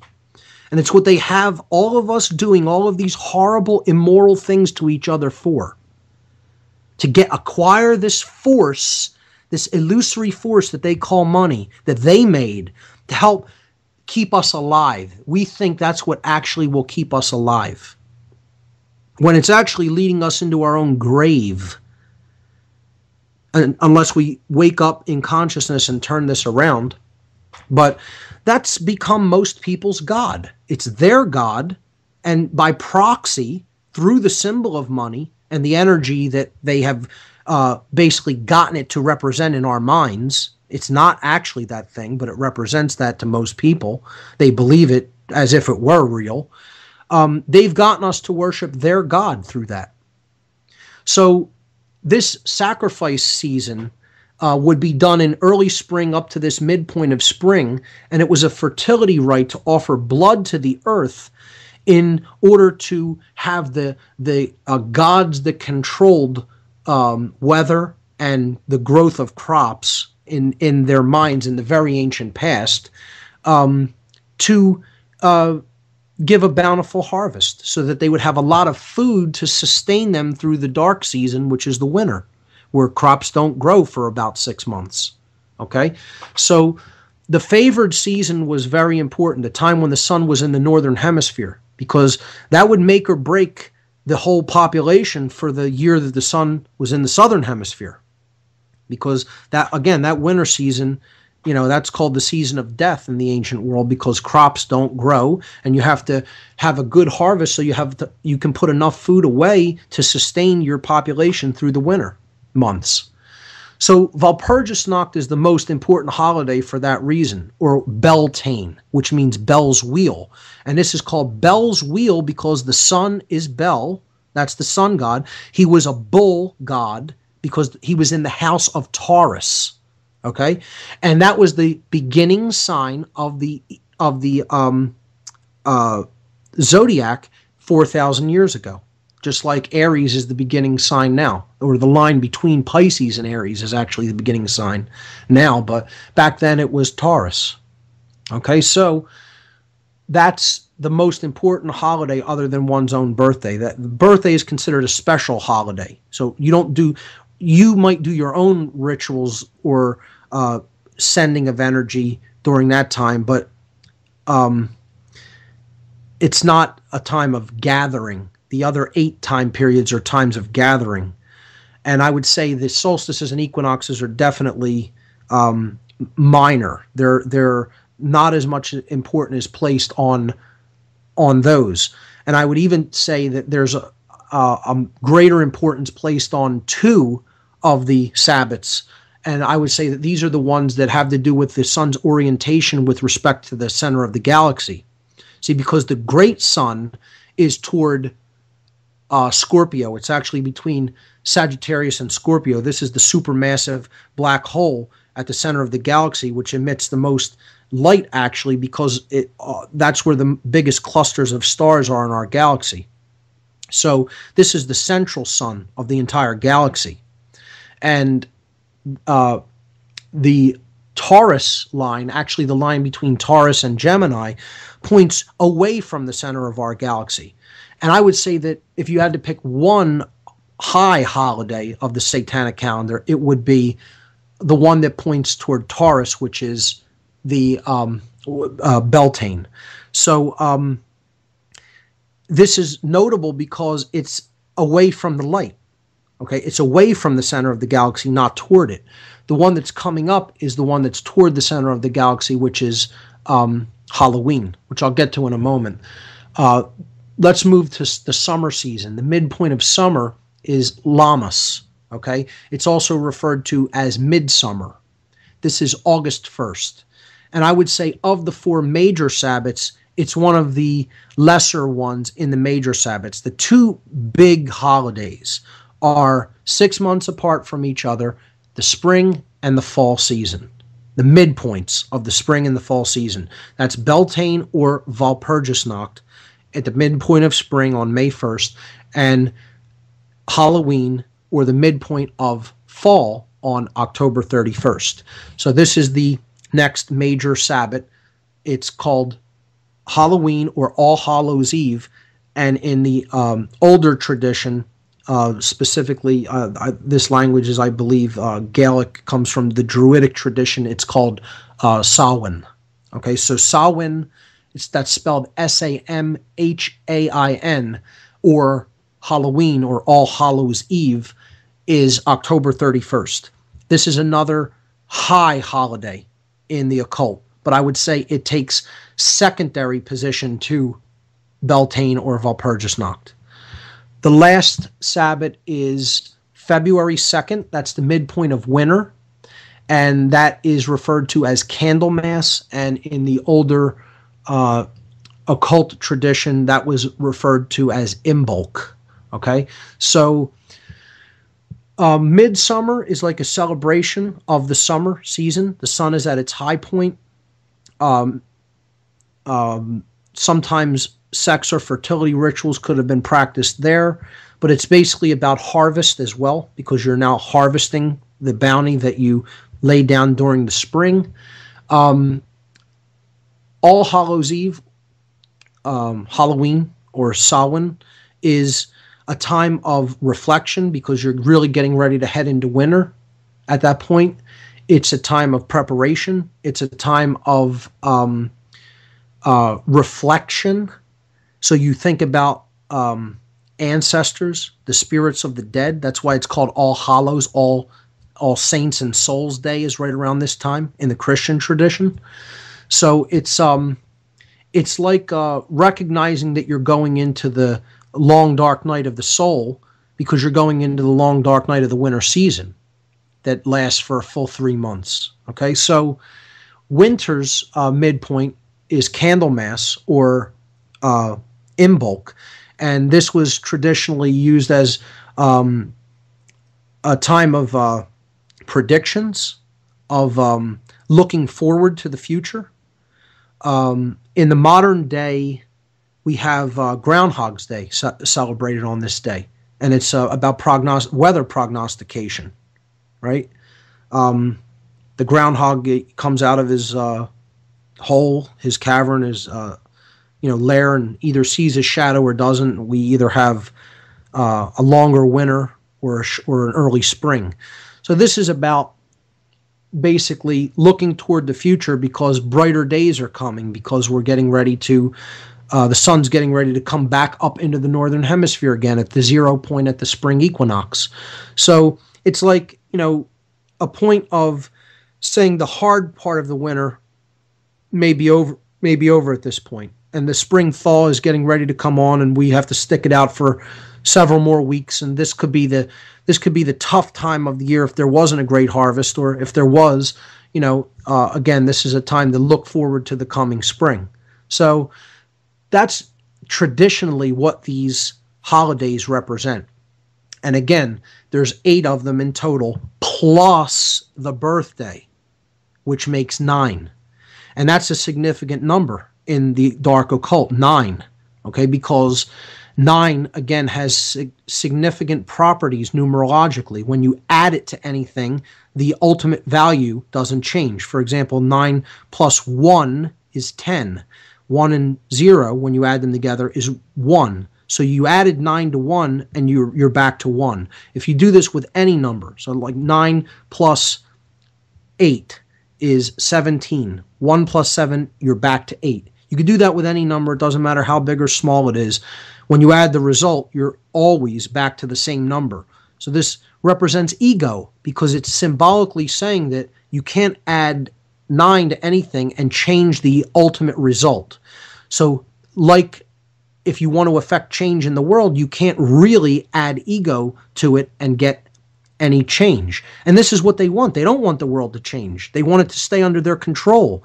That's why they're worshipers of the ego, and that's why they're trying to perpetuate the ego worldview, the egoic worldview of everybody out for themselves, not caring about the suffering of others, because nothing will change if that's the worldview that we take. So another property of 9 is when it's multiplied, the value that you get always adds to 9. It doesn't matter what number you do it, even with decimals. Okay? 9 times 5, 45. 4 plus 5 is 9. 9 times 6, 54. 5 plus 4 is 9. 9 times 3, 27. 2 plus 7, 9. So this is saying no matter, if you multiply ego, if you multiply base consciousness, you only ever end up with more of it. You can never create any change that way either. Through multiplication, through the addition or multiplication of ego, you have no value change and you have more ego. That's it. That's all it ever gets you. So it's a rat. It's like the concept of 9 is a rat running in a wheel. It's base consciousness. You're thinking you're going someplace, but you're going nowhere. Okay? This is why they have 9 of everything in the dark occult. 9 is their big number. That's why there's 9 holidays on the satanic calendar. They add that birthday to the 8-fold pattern of the zodiac to get 9.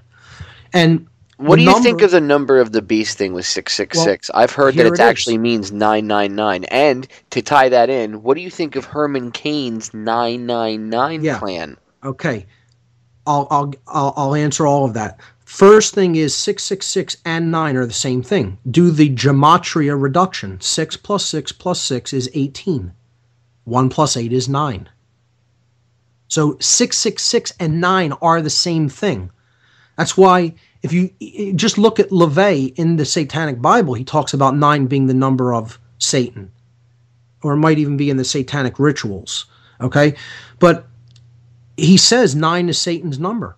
But he never tells you about the gematria reduction of 666 being 9. 666 is the number of base consciousness, or ego, remaining in the state of being the dead, quote unquote. Because the 3 6s represent thought, emotion, and action. And 6 traditionally in occult numerology is the number of incompletion, the number of falling short. Okay? It's the number of not being activated in this respect. So since there's 3 aspects of consciousness, we have a trinity within us, thought, emotion, and action. If they all remain dead or inactive, right, or not enlivened or being used in their higher potential, we are the beast, 666. Now, if we activate all of those, they go up by 1. They come alive. They are activated. They go to the number in the occult that represents completion, which is 7. So we would have 3 7s. 777 would be the enlightened being, the enlightened human being, or what you could just call the true human being. You know, we have this idea that we're all human beings running around here on Earth, and nothing could be farther from the truth. Most of us are really imbued with an animal-like consciousness, a beast consciousness. The idea here is to create the human soul while we're alive on the earth. That's the journey, to create ourselves as a true human being. By getting out of beast mode, 666, that's failure in thought, emotion, and action. That's the 9 of ego, okay? That's ignorance, apathy, and laziness/cowardice, the non-use of will. Okay, we have to develop intelligence, which is the proper use of thought.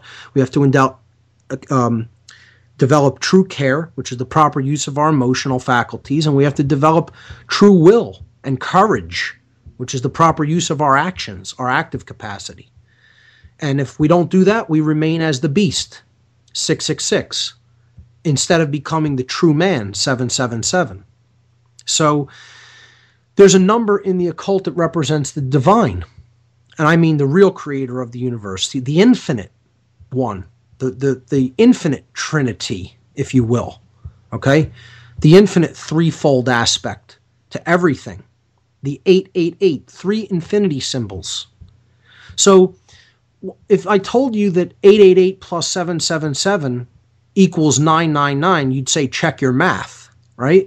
But see, occult numerology doesn't just work through arithmetic, right? It works through reduction and substitution.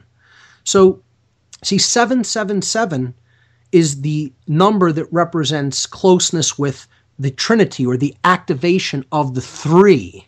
That's why this concept of the illuminated one is the triangle with the awakened, enlightened eye in the middle of it, the all-seeing eye, or what would be our one eye.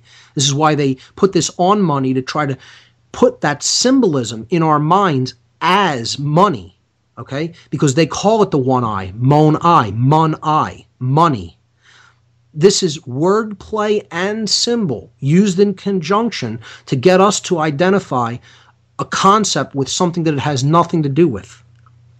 Get that thing that has nothing to do with that concept in our mind and identified with that concept at a subconscious level, because they want us to think that money is the path to enlightenment. They want us to think money is the one thing we should be working toward, but not the real awakening of the all-seeing eye within us.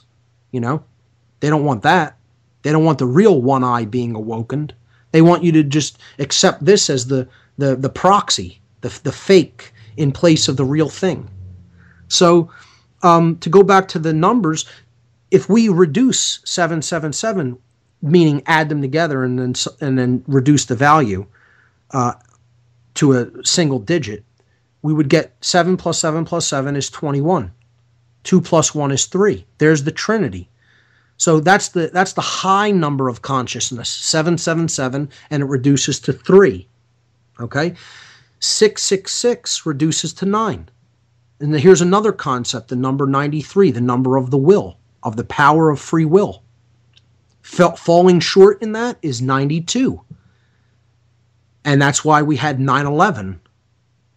You know, it's 92. Just add the two ones together. And flight 93. Exactly. 175 was the flight that went into the South Tower and started the chaos, and that started the real ritual in the open, the trauma-based mind control ritual of 9/11. It was a magic trick. Okay, the word of sorcery, okay, is abrahadabra, and its value is 418. Now, 418 adds together to 13, and so does 175. So these are parallel ideas. They mean the same thing.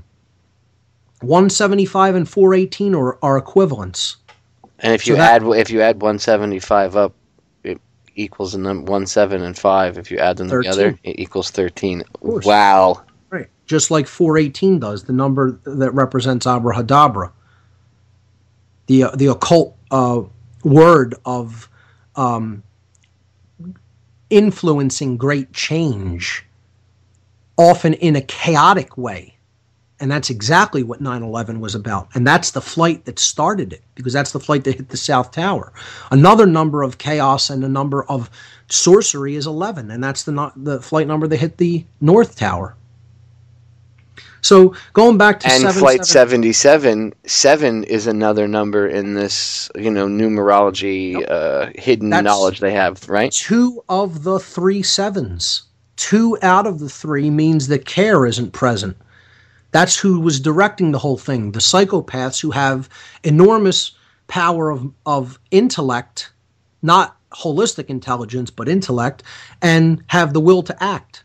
Those two sevens are active, but there's no care, no real care, no empathy.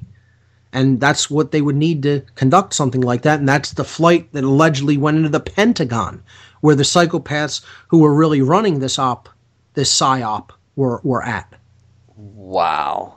So just when you start to look at this stuff, you start to apply it to the things they've done, you're just like, oh, sure. It falls out in your it's just There's right in your face, Mark. So much to it, but once you put these pieces together, it makes so much sense. And I'm not grasping for straws or trying to make connections where they don't exist. No, that's creepy that all of those these are well-known occult concepts. Yeah, they all add up to something, to occult concepts and tie into numerology. That is, I mean, that's not a coincidence. I don't believe in coincidences. I beat myself up over this for so long because I bought 9/11 for almost a year after it happened. Knowing what I know about the occult, I was under such fear-induced mind control, even then in 2001, after I had gotten out of this and knew about this stuff, I still didn't see these connections for over a year. Mechanical engineering was my major in college, okay? And it took me over a year to go into the equations and take out my old books and actually do the math for myself to prove that these buildings could not have come down unless other forces were involved. I know what you mean. I had survivor's guilt for years. And not until I got out of the military and I was watching, I remember seeing clips of the hearings on C-SPAN. And I started to hear them say things, and I was like, "What?" And I really didn't pay much attention to it. And then about 2 years later, I stumbled into it, because pretty much I wanted to prove people wrong. I was like, "All right, I know they lied, and there's some shady stuff, but come on, come on." And the more I researched it, the more I was like, "Oh my God!" And then I was like, "You know what? I took arson investigation for a year and a half. I took courses at the New Jersey State Fire College and at the Morris County Firefighters Academy for a year and a half. And I was a certified, I had certifications as an arson investigator in the state of New Jersey. I could have gotten a job with a county or a city. And I went back through my fire and explosion guide, the NFPA guide. It's a guide that, all the firefighting agencies in the United States go by. Right. When they do investigations, it's what they go by. And the NFPA doesn't have power like OSHA, but they kind of they're professionals that issue, say, these are the guidelines you should go by, and people go by them. And I went back through the book, and I just started going back over stuff that I'd already been trained in, and I was like, oh my God, they took the towers down with explosives. Shows you how powerful their PSYOP operations are because of how much fear they inject. And if you're in fear, you're not thinking rationally because the fear is putting you into that fight or flight mode of the R complex of the brain. I 100% agree. And you were somewhat close to it as I was, because I lived in North Jersey. That's where I grew up. And you're down around the Pennsylvania area. And that's not like, and I don't mean like the Western Pennsylvania area. I mean, you're closer to like you're closer to like Jersey. So just like, anybody that lived in the Poconos in that area, I would say within like 150, 200 mile radius of the city, it was very different for those people than it was. It was visceral because you thought it's quite possible something like this can happen here. Yeah. And you were that close. It was different. Like you felt that feeling. I mean, where I was in Jersey, it was right across the river. We could literally smell the death from ground zero, and it was very as a trauma-based mind control event, it was very effective. Sure. Because I mean, even to this day, look, case in point, when they killed Bin Laden, okay, and on 9/11 itself, with this whole false, be afraid for a few days, and then it turned out to be BS, just like most of us were saying it was.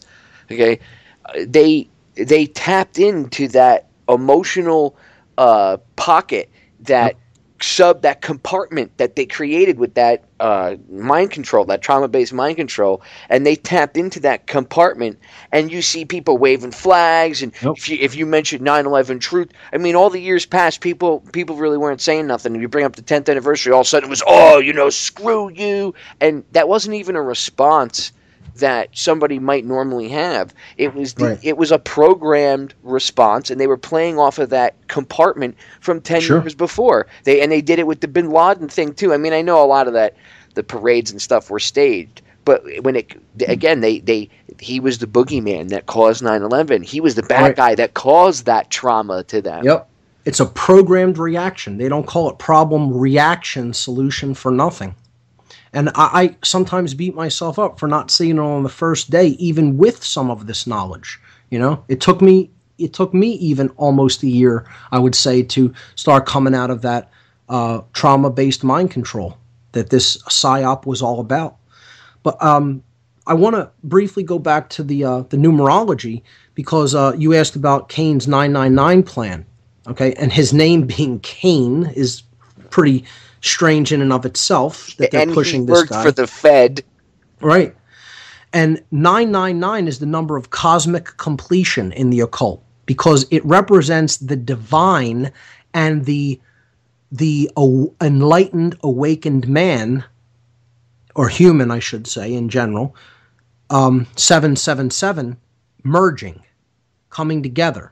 So this is the whole purpose for creation, is for the divine to imbue itself within humanity, to awaken its essence to higher spiritual life in general. So when we add 888 plus 999, I'm sorry, 888 plus 777, okay, or man is coming together with the divine force that's inherent in creation, the 888, the infinite. 7 plus 7 plus 7 is 21. 2 plus 1 is 3. So we could look at that. 777 and 3 are equivalent in occult numerology. So we could look at a 3 as 3 ones, 1, 1, 1. Okay? So since 777 reduces to 3, and 3 can be expanded to 1, 1, 1, we can substitute 1, 1, 1 for 777. Now just add that to 888, and you have 999. This is symbolically the number that represents the completion of everything. The raison d'etre, the reason for being, okay? And this is the will of creation. What creation has been attempting to do is to give, the will to bestow, as they call it in Kabbalah, to give of its essence to the creation, which has the will to receive, which is what Kabbalah means, to receive. And when that joining process takes place, the purpose of creation is fulfilled.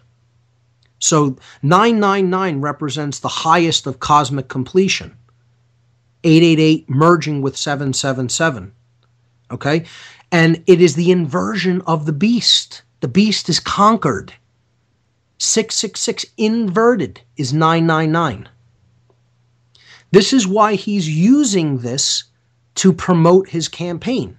Psychologically, way down deep in the nested world of the subconscious, we understand symbolically, archetypally, what that number represents, even if we don't understand it at a conscious level.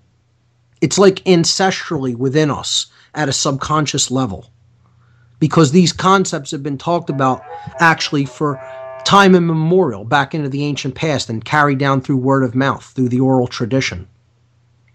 So this is what Cain is doing. He's putting this concept into something that he's selling to the public so that they buy it. We had been talking about numerology, and I kind of wrapped that up. So I wanted to just basically close by talking about some of the higher level dark occult hierarchies, and where big major meeting centers and rituals take place and are conducted. And the work I'd like to bring up as a reference is Fritz Springmeier and Cisco Wheeler wrote a book called Bloodlines of the Illuminati. And in it, Springmeier talks about a place in Belgium. Now, here's this word again. Here's this phonetic variant again, Belgium. Okay? This is the proposed center for world government in Brussels, right? The EU, which is basically the biggest centralized power on the globe. You know, I mean, you could say, yeah, the United States is the military arm of the, quote, New World Order, but the EU is probably the most centralized, dictatorial, political power in the world, anywhere on the earth.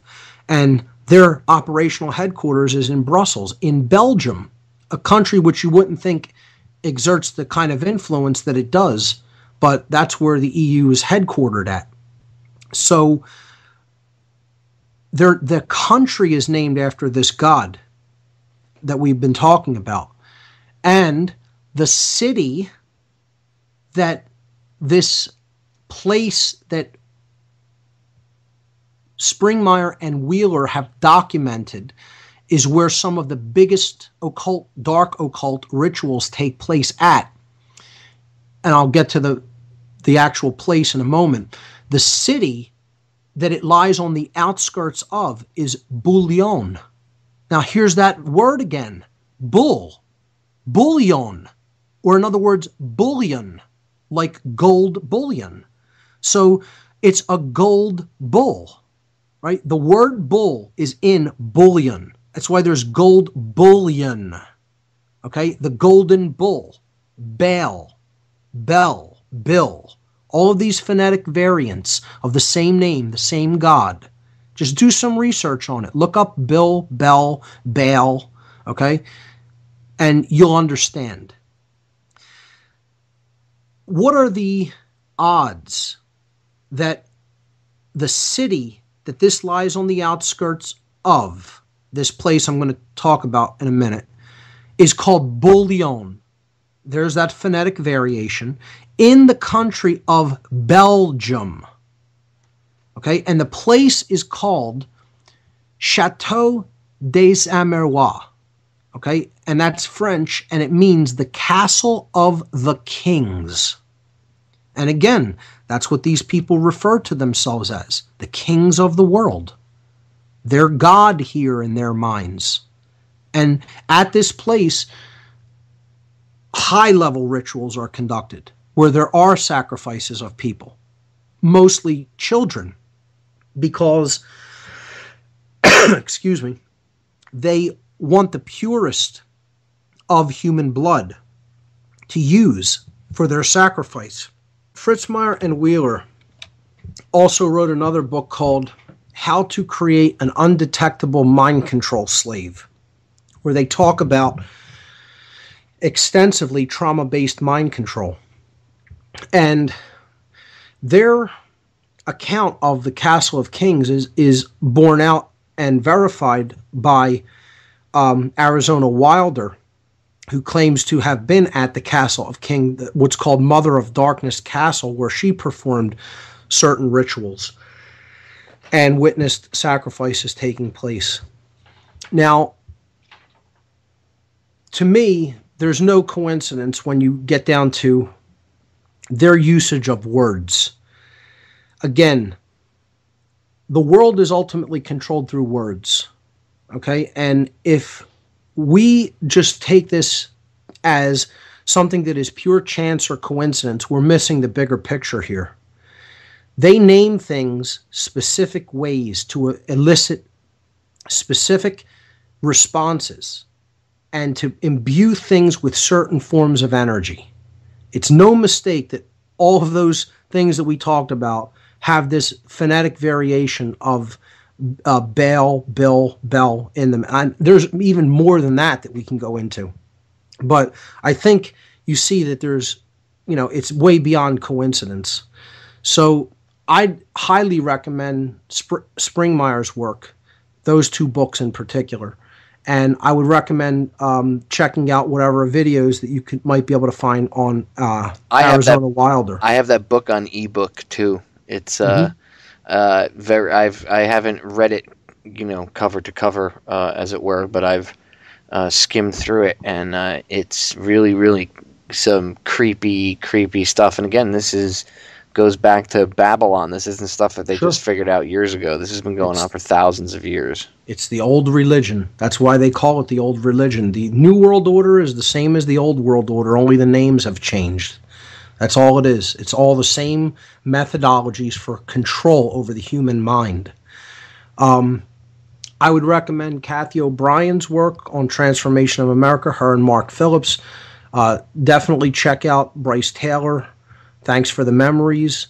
I would definitely take a look at a couple of the speakers from the Free Your Mind conference that I hosted here in Philadelphia in April of 2011. And we're very briefly touching upon, thinking about, I don't want to make any promises, maybe doing something in late 2012. I don't know, but we're going to, some of the organizers are going to get together and meet and have some talks about this, and we're going to think about doing it again. But the two speakers that I'd put you on to that talked about ritual abuse and hard forms of mind control, one was Aaron McCollum, who was subject to different kinds of trauma-based mind control while in the military.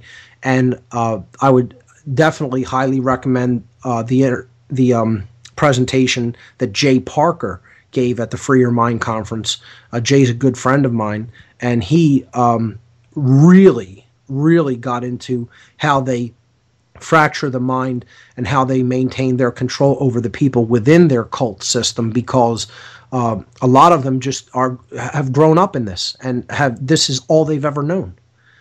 Jay happens to be one of the people in these family lineages who was subject to this type of torture and trauma based abuse, but had the strength of will eventually to come out of it and break away from the family members that basically brought him into this in the occult on his own, and with minimal help. Like Kathy O'Brien was brought out of it by a person in the CIA who developed a conscience when he realized that this stuff was going on and that the government was participating in these activities with these cults.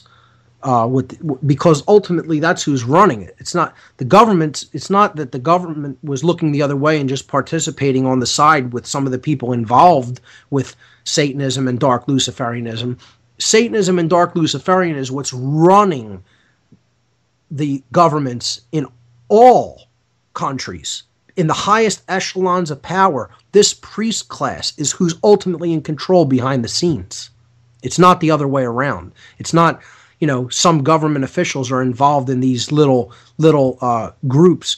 This network and hierarchy goes up to the highest echelons of power. When you research it and you understand that, that's what we have to get people to a wider understanding of. But it's so monstrous that most people don't want to go there, because their mind goes to, my God, what is the world then? What is this lie that I've bought into about what I thought the world was originally? The world is nothing like what 99% of people think that it is. And I'm using that number for a very specific reason. Think about it. The 99% should take this under advisement and start doing some serious research and not care about what they may find along the line. They should go wherever the truth leads them. And this is documented, this is knowable, this is borne out by so many different sources. It's all about doing eclectic reading. I just realized while you were talking, 99%. 9 and 9 is 18, and 1 and 8 equals 9. Sure, but more than that. It represents 2 of the 3 9s, just like they have 2 of the 3 7s. They have care and they have the will to act. Is that why they did the 7/7 bombings on 7705 rather than 777? Because that way it would only be 2 7s. That's about killing care ultimately. That's about the will to act and knowledge being used by the controllers, the sorcerers, if you will, who have these 2 aspects, but they have murdered their own care. Again, that's why they do the cremation of care in front of the bull god, or quote owl god. It's a dual symbol there at Bohemian Grove. And isn't that in the 7th month? Isn't that in July they do that? Yes, it is. Right. It's about killing care ultimately. Now, the Wall Street protesters, they, I believe, have care. And they definitely have the will to act. They're out there trying to do something. But you know what? Without real depth of knowledge, that's always going to be able to be steered. A movement like that will always be able to be steered into directions where the people with the original intent behind it don't want it to go, because they don't have enough knowledge about what forces are really at work in the world and really lie behind the people who are ostensibly in power. And that's what we really have to be mature about and start looking into with an open mind, and not saying this is off limits for research or discussion. And we need to be eclectic about the research that we do and read from a wide variety of sources to get at the truth, not at what we are comfortable with, but the truth, no matter how disturbing it may be.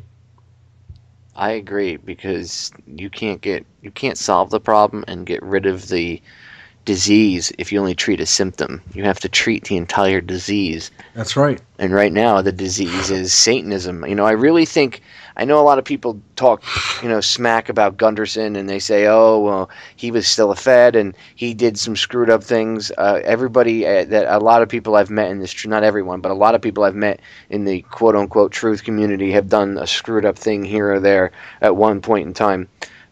I don't know if maybe he was still partially, loyal to certain, Feds. The one thing I'll say about Gunderson is, in regards to that, yeah, I think he was a little maybe narrow-sighted because he didn't think Hoover was a bad guy. But you know what? I can from being in the military myself, I can understand how his brain could still be kind of, tainted with that. Right. But the one thing Ted Gunderson will stand out for forever in history and in my mind is his work exposing Satanism in this country and how deep and ingrained it is into our society and our government. I couldn't agree more. Absolutely. One other quick thing, if anyone wants to take a look at the Castle of the Kings to verify its position, you can go right on Google Earth and just type in Amerwa. That'll get you there. Amerois, Amerwa. And it'll take you to Amerwa, which is this castle that is just outside, I believe it is just southeast of Bouillon, Belgium. And it is north of Muno, Belgium, Muno. So check that out. Check out those Free Your Mind videos that I told you about, the presentations by Aaron McCollum and Jay Parker. You could check those out along with a presentation that I did on occult symbolism in military and police institutions. All of those videos, and even all the other speakers that spoke at the conference, all of those videos are up for free at the conference website at freeyourmindconference.com. And check out Springmeyer's work, check out Arizona Wilder, check out Kathy O'Brien, and there's many other researchers that you could look into on these topics. Just do your own homework and keep an open mind before you draw conclusions, and just realize that we're never going to solve this problem by dealing in the world of effects. We need to rise to the plane of causality and address the underlying conditions in consciousness which have led us into this situation we're in, if we're ever going to come up with a true effective solution for real, lasting, positive change. So I'll leave everyone with that. Check out my website, whatonearthishappening.com. I do a radio show on Oracle Broadcasting every Sunday at 5 p.m. Eastern Time. Check that out. And the podcasts are up on my website. They're all free and always will be. And Popeye, I want to thank you once again for having me on. It's always a pleasure to be on your show. Thank you for coming on, Mark. It's an honor to have you on. And I am just grateful for you to, take time out of your day to come on and educate my listeners about what's going on. And for you guys that don't know, Mark does a show the same time that I'm on air on Sundays over on Oracle. So when you're done listening to me, and you know a lot of you I know listen to Joe Joseph and everything after me.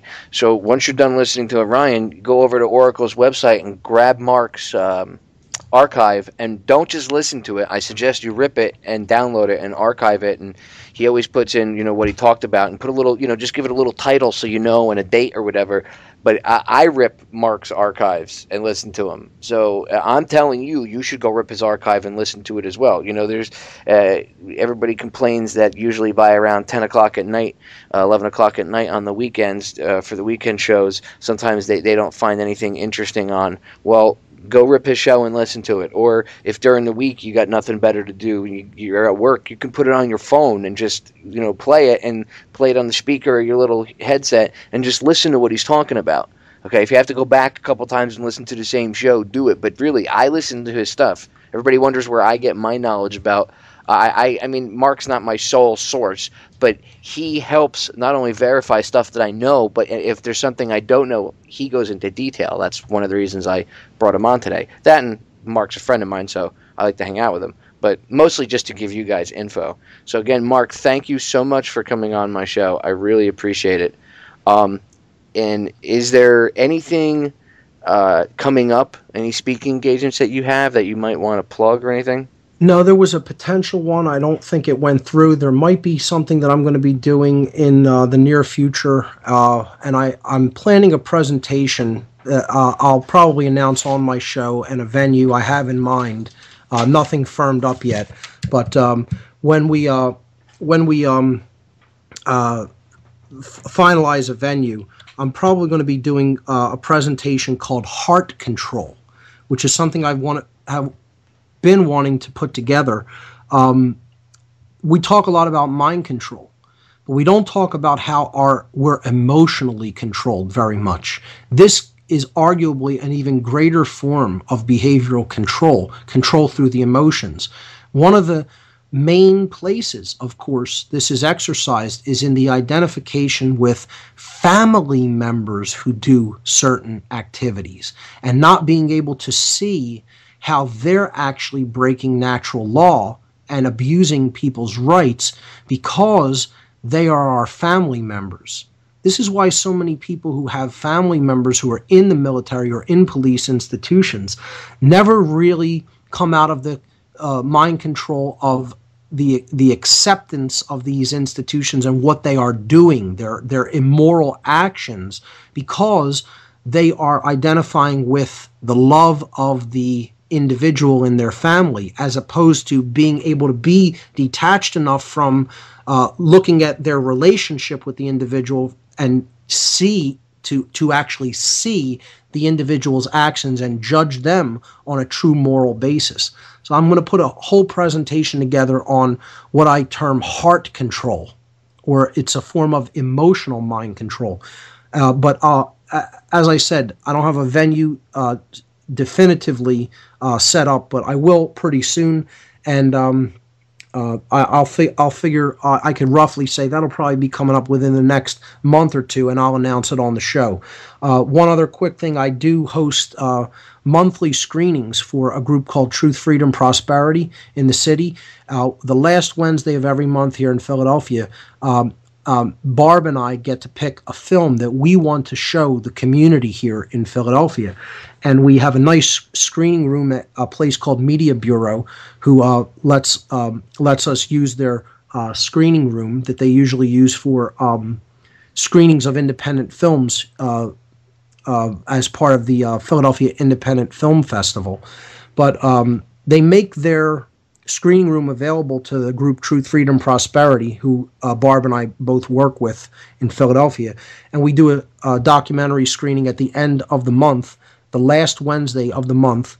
This month, on October 26th, we're going to be showing a film called Defense Against the Psychopath, which is very appropriate because of what we were talking about in this broadcast tonight. And it's all about what psychopathy really is, how widespread it is in our society, what the traits and behavioral characteristics of a psychopath are, and what we can do to mitigate their chaotic influence in our society and in our world. So it should be a very enlightening film, and we'll have a discussion afterward. But that's an ongoing thing. So anybody in the Philadelphia area, if you're not doing anything on the last Wednesday of the month and you want to come out and check out a great documentary film that you might not otherwise have ever even heard about, come on out to Media Bureau, and you could check out more about that on my website, or you can go to truthfreedomprosperity.org and check out the meetup for the last Wednesday of the month for the free documentary screening and discussion night. So that's all I have. And Pop, I want to say thanks again, and I want to say thank you for what you are doing, because it's all about putting this information out there and having a venue for the discussion, the open discussion of ideas like this. So thank you very much. Yeah, I that's what I try to do. I try to dedicate my show to talk about the things that other, truth tellers or, talk show hosts or bloggers or whatever. Obviously, the mainstream media is not going to talk about it, but I try to talk about stuff that even they don't talk about much, because I don't want to waste the listeners' time with useless info. And this is stuff that does not get talked about and should be talked about more. And again, that goes back to the whole religious dogma thing. I think that really blocks a lot of smart, intelligent people from looking any further than a certain point. So, right, Mark, thanks again for coming on. Anytime, man. Anytime you need anything, let me know. Will do. Same here, man. All right, I'll talk to you soon, Mark. You have a good one, man. Take care. It easy, brother. Was I, again, a director of any of these or somebody who was conducting them? I was just a participant. It's mainly, again, to focus people's minds in the same direction for the same purpose. And that's something that I've often talked about on my show. The dark controllers, if you will, the people who really are controlling the shots in our world, are largely on the same page. This is why they're able to be so successful. And I know a lot of people don't want to hear that. They want to think that, we're turning the tables and, getting ready to defeat them. But we're very scattered, humanity, as a species. And we don't have the same goals in mind. We have wildly different, varied goals, and people are not on the same page and don't really think with a directed focus as the dark occultists of this world do. So that's what they come together to do, to set everything else in life aside and then think for the exact same purpose. And it's very specific. So it may be this individual is having a extreme block with some aspect in their life. And if that block is removed, then something big is going to open up in a larger sense for the group. So this obstacle needs to be removed. So that would be an example of actually a compassion ritual. And they will actually focus their intent for that purpose to actually attempt to make it happen.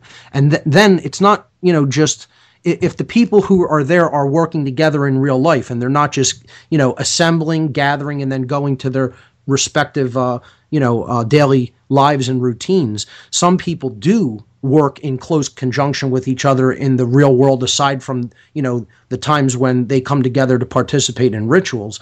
They'll attempt to make this happen through physical means or financial means or other means. It's not just an energy focused, but that's a big part of one of the rituals to focus energy.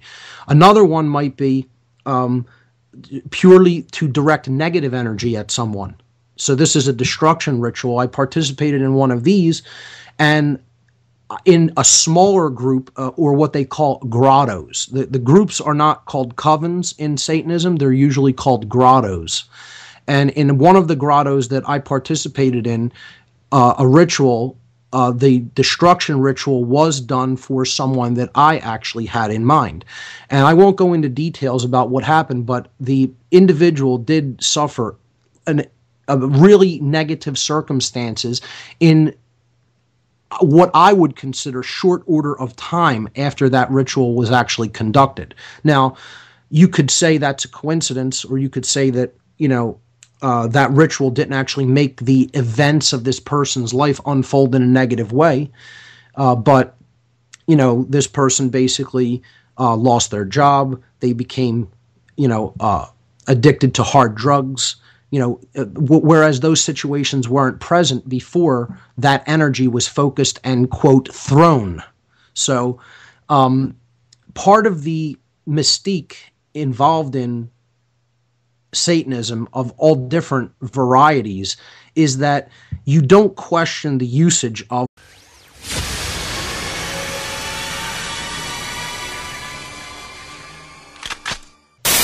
Hey, ladies and gentlemen, welcome to the show. Tonight's show is a special pre-recorded broadcast that I'm doing with Mark Passio. You can check his site. It's whatonearthishappening.com. And Mark's got his own show over on Oracle. And once a week is not enough time, for, at least in my eyes, for him to get his message out. So I try to have him on my show as much as he can fit in his personal schedule. And tonight's show has to be pre-recorded because of time constraints due on my end, not his. So I without further ado and wasting anybody else's time, I want to get into it because the information that we're going to be presenting to you tonight is very, very important. Mark, welcome to the show. Popeye, thanks so much for having me. It's always a pleasure to be on your show. Well, I'd like to caveat all of this by saying that my involvement in the satanic hierarchy was extraordinarily low. I was not what you would call a ranking member by any stretch of the imagination. I was simply one of these minions who participated in different rituals, and these rituals really form sort of an initiatic type of filtration system. What they're looking for is people who are truly psychopathic or have extreme psychopathic / sociopathic tendencies. Okay, they are looking for those people to groom them up for the higher ranks in this hierarchical system, this network of control freaks. So that having been said, the level of participation that I reached in the dark occult was not very high, and I did not participate in any rituals that involved any sorts of crimes. Mainly, the type of ritual that I have participated in my past during my involvement with the Church of Satan was psychodramatic rituals that are done usually around the 4 main Sabbats of the year, which I'll get into in a moment. But they are basically energy direction rituals, okay? In the dark occult, they know that energy and vibration plays a role in everything that we do. And they also understand the power of numbers, of getting people to think along the same lines in large numbers. So what these rituals that I was able to participate in are about are energy, focus, and release. And there's 3 major kinds of rituals that are done in the form of Satanism that I was involved in. And these are destruction rituals, they're known as. One of them is known as a compassion ritual, believe it or not. And then there are sexual rituals. So the 2 main kinds of rituals that I really basically witnessed, and in no way with wisdom. And true philosophies are ways of being in the world and thinking about things that can really ultimately do no harm to others, because they're based in wisdom and truth. An ideology is just a way of thinking. Okay, so an ideology can be based upon philosophy, and it could be in keeping with wisdom, or it could be completely erroneous. It could be based upon false and flawed fundamental axioms. Okay, and in doing so, following that ideology can create enormous harm for not only the self, but other people as well. So there's a big distinction between an ideology and a philosophy, and Satanism is an ideology as much as it is a religion. More so, I would say. It's all about an ideology. And that ideology is fundamental separation, that there is no togetherness, there is no fundamental oneness. Everybody is atomized and separate, and they're all on their own competing for limited resources, and it's dog eat dog, and you have to be as cutthroat and as ruthless as possible to get to the top of the pack and stay there, and then be even more ruthless to stay there. And if we look at the world, this is exactly what they have indoctrinated and conditioning the people of the world to be like. I would go so far as to say a lot of so-called Christians, what I call chinos, C-H-I-N-O-S, Christians in name only, C-H-I-N-O, okay, Christian in name only. These people actually live a satanic ideology more so than a true Christian philosophy. Most of the world is living in a satanic ideology, whether they're Christians, Jews, Muslims, atheists, doesn't make a difference, because this is a worldview. Would you say that the Bushes could be considered that, how they portray themselves to be very Christian, but you know that behind the scenes they're actually much, much eviler than that? I would say they absolutely are Satanists. And when the idea that people think that George Bush Jr. specifically was a Christian, this idea was actually garnered by the masses during an interview that he did during his presidential campaign, where he was asked if he was a religious man and asked if he was born again. Or he was actually asked if he was a Christian, asked if he was religious.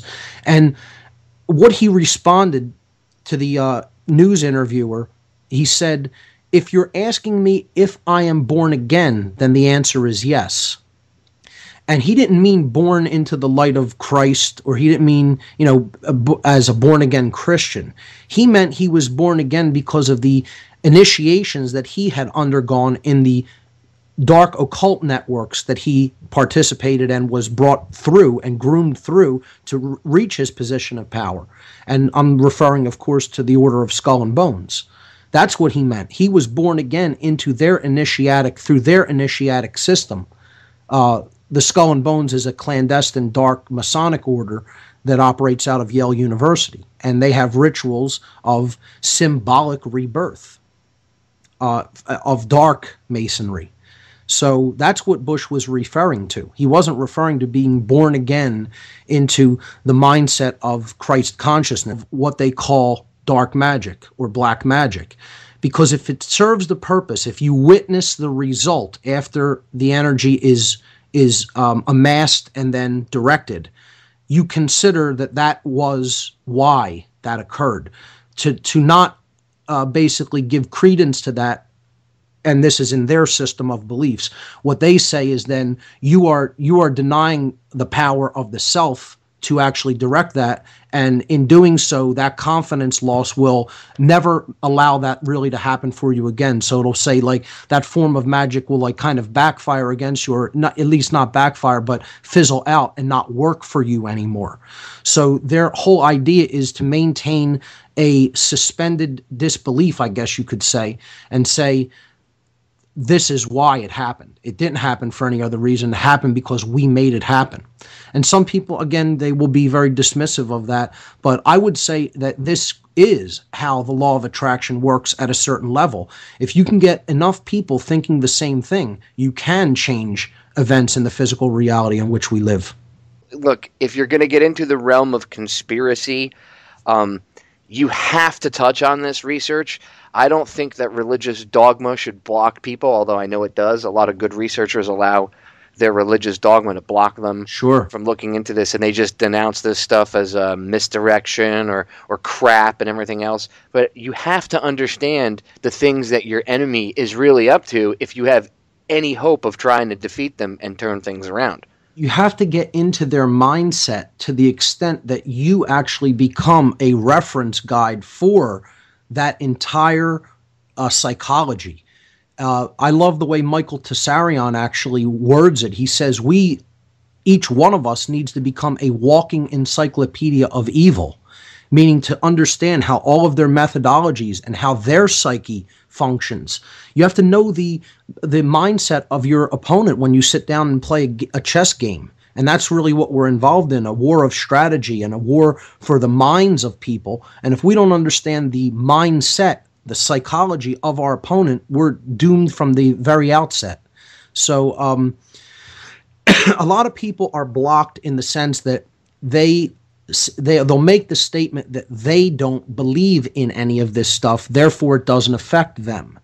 And this is complete nonsense when you really think about this, because if you would sit down and try to make the statement, well, I don't believe in radical Christianity. I don't believe in radical right-wing Christianity. I don't believe in radical Islamic fundamentalism. So none of that can ever affect me. And of course this isn't true, because people who do believe in those things are willing to act upon their beliefs in the world. And therefore you absolutely can be affected by those ideologies. So this is just like any other religion, any other extremist form of religion, except this one happens to really be the one that lies behind the powers that shouldn't be in our world. Okay, they are Satanists and dark Luciferians at the highest levels.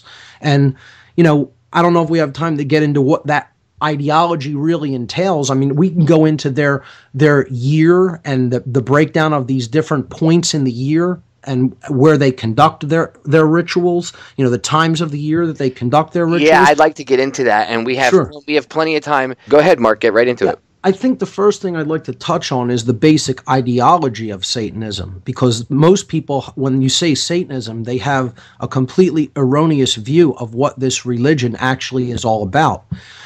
They immediately think of, like voodoo-ish type rituals, and they immediately think of, the devil with a, horn and tails, and, all of the things that the Christian view of Satanism puts into people's minds.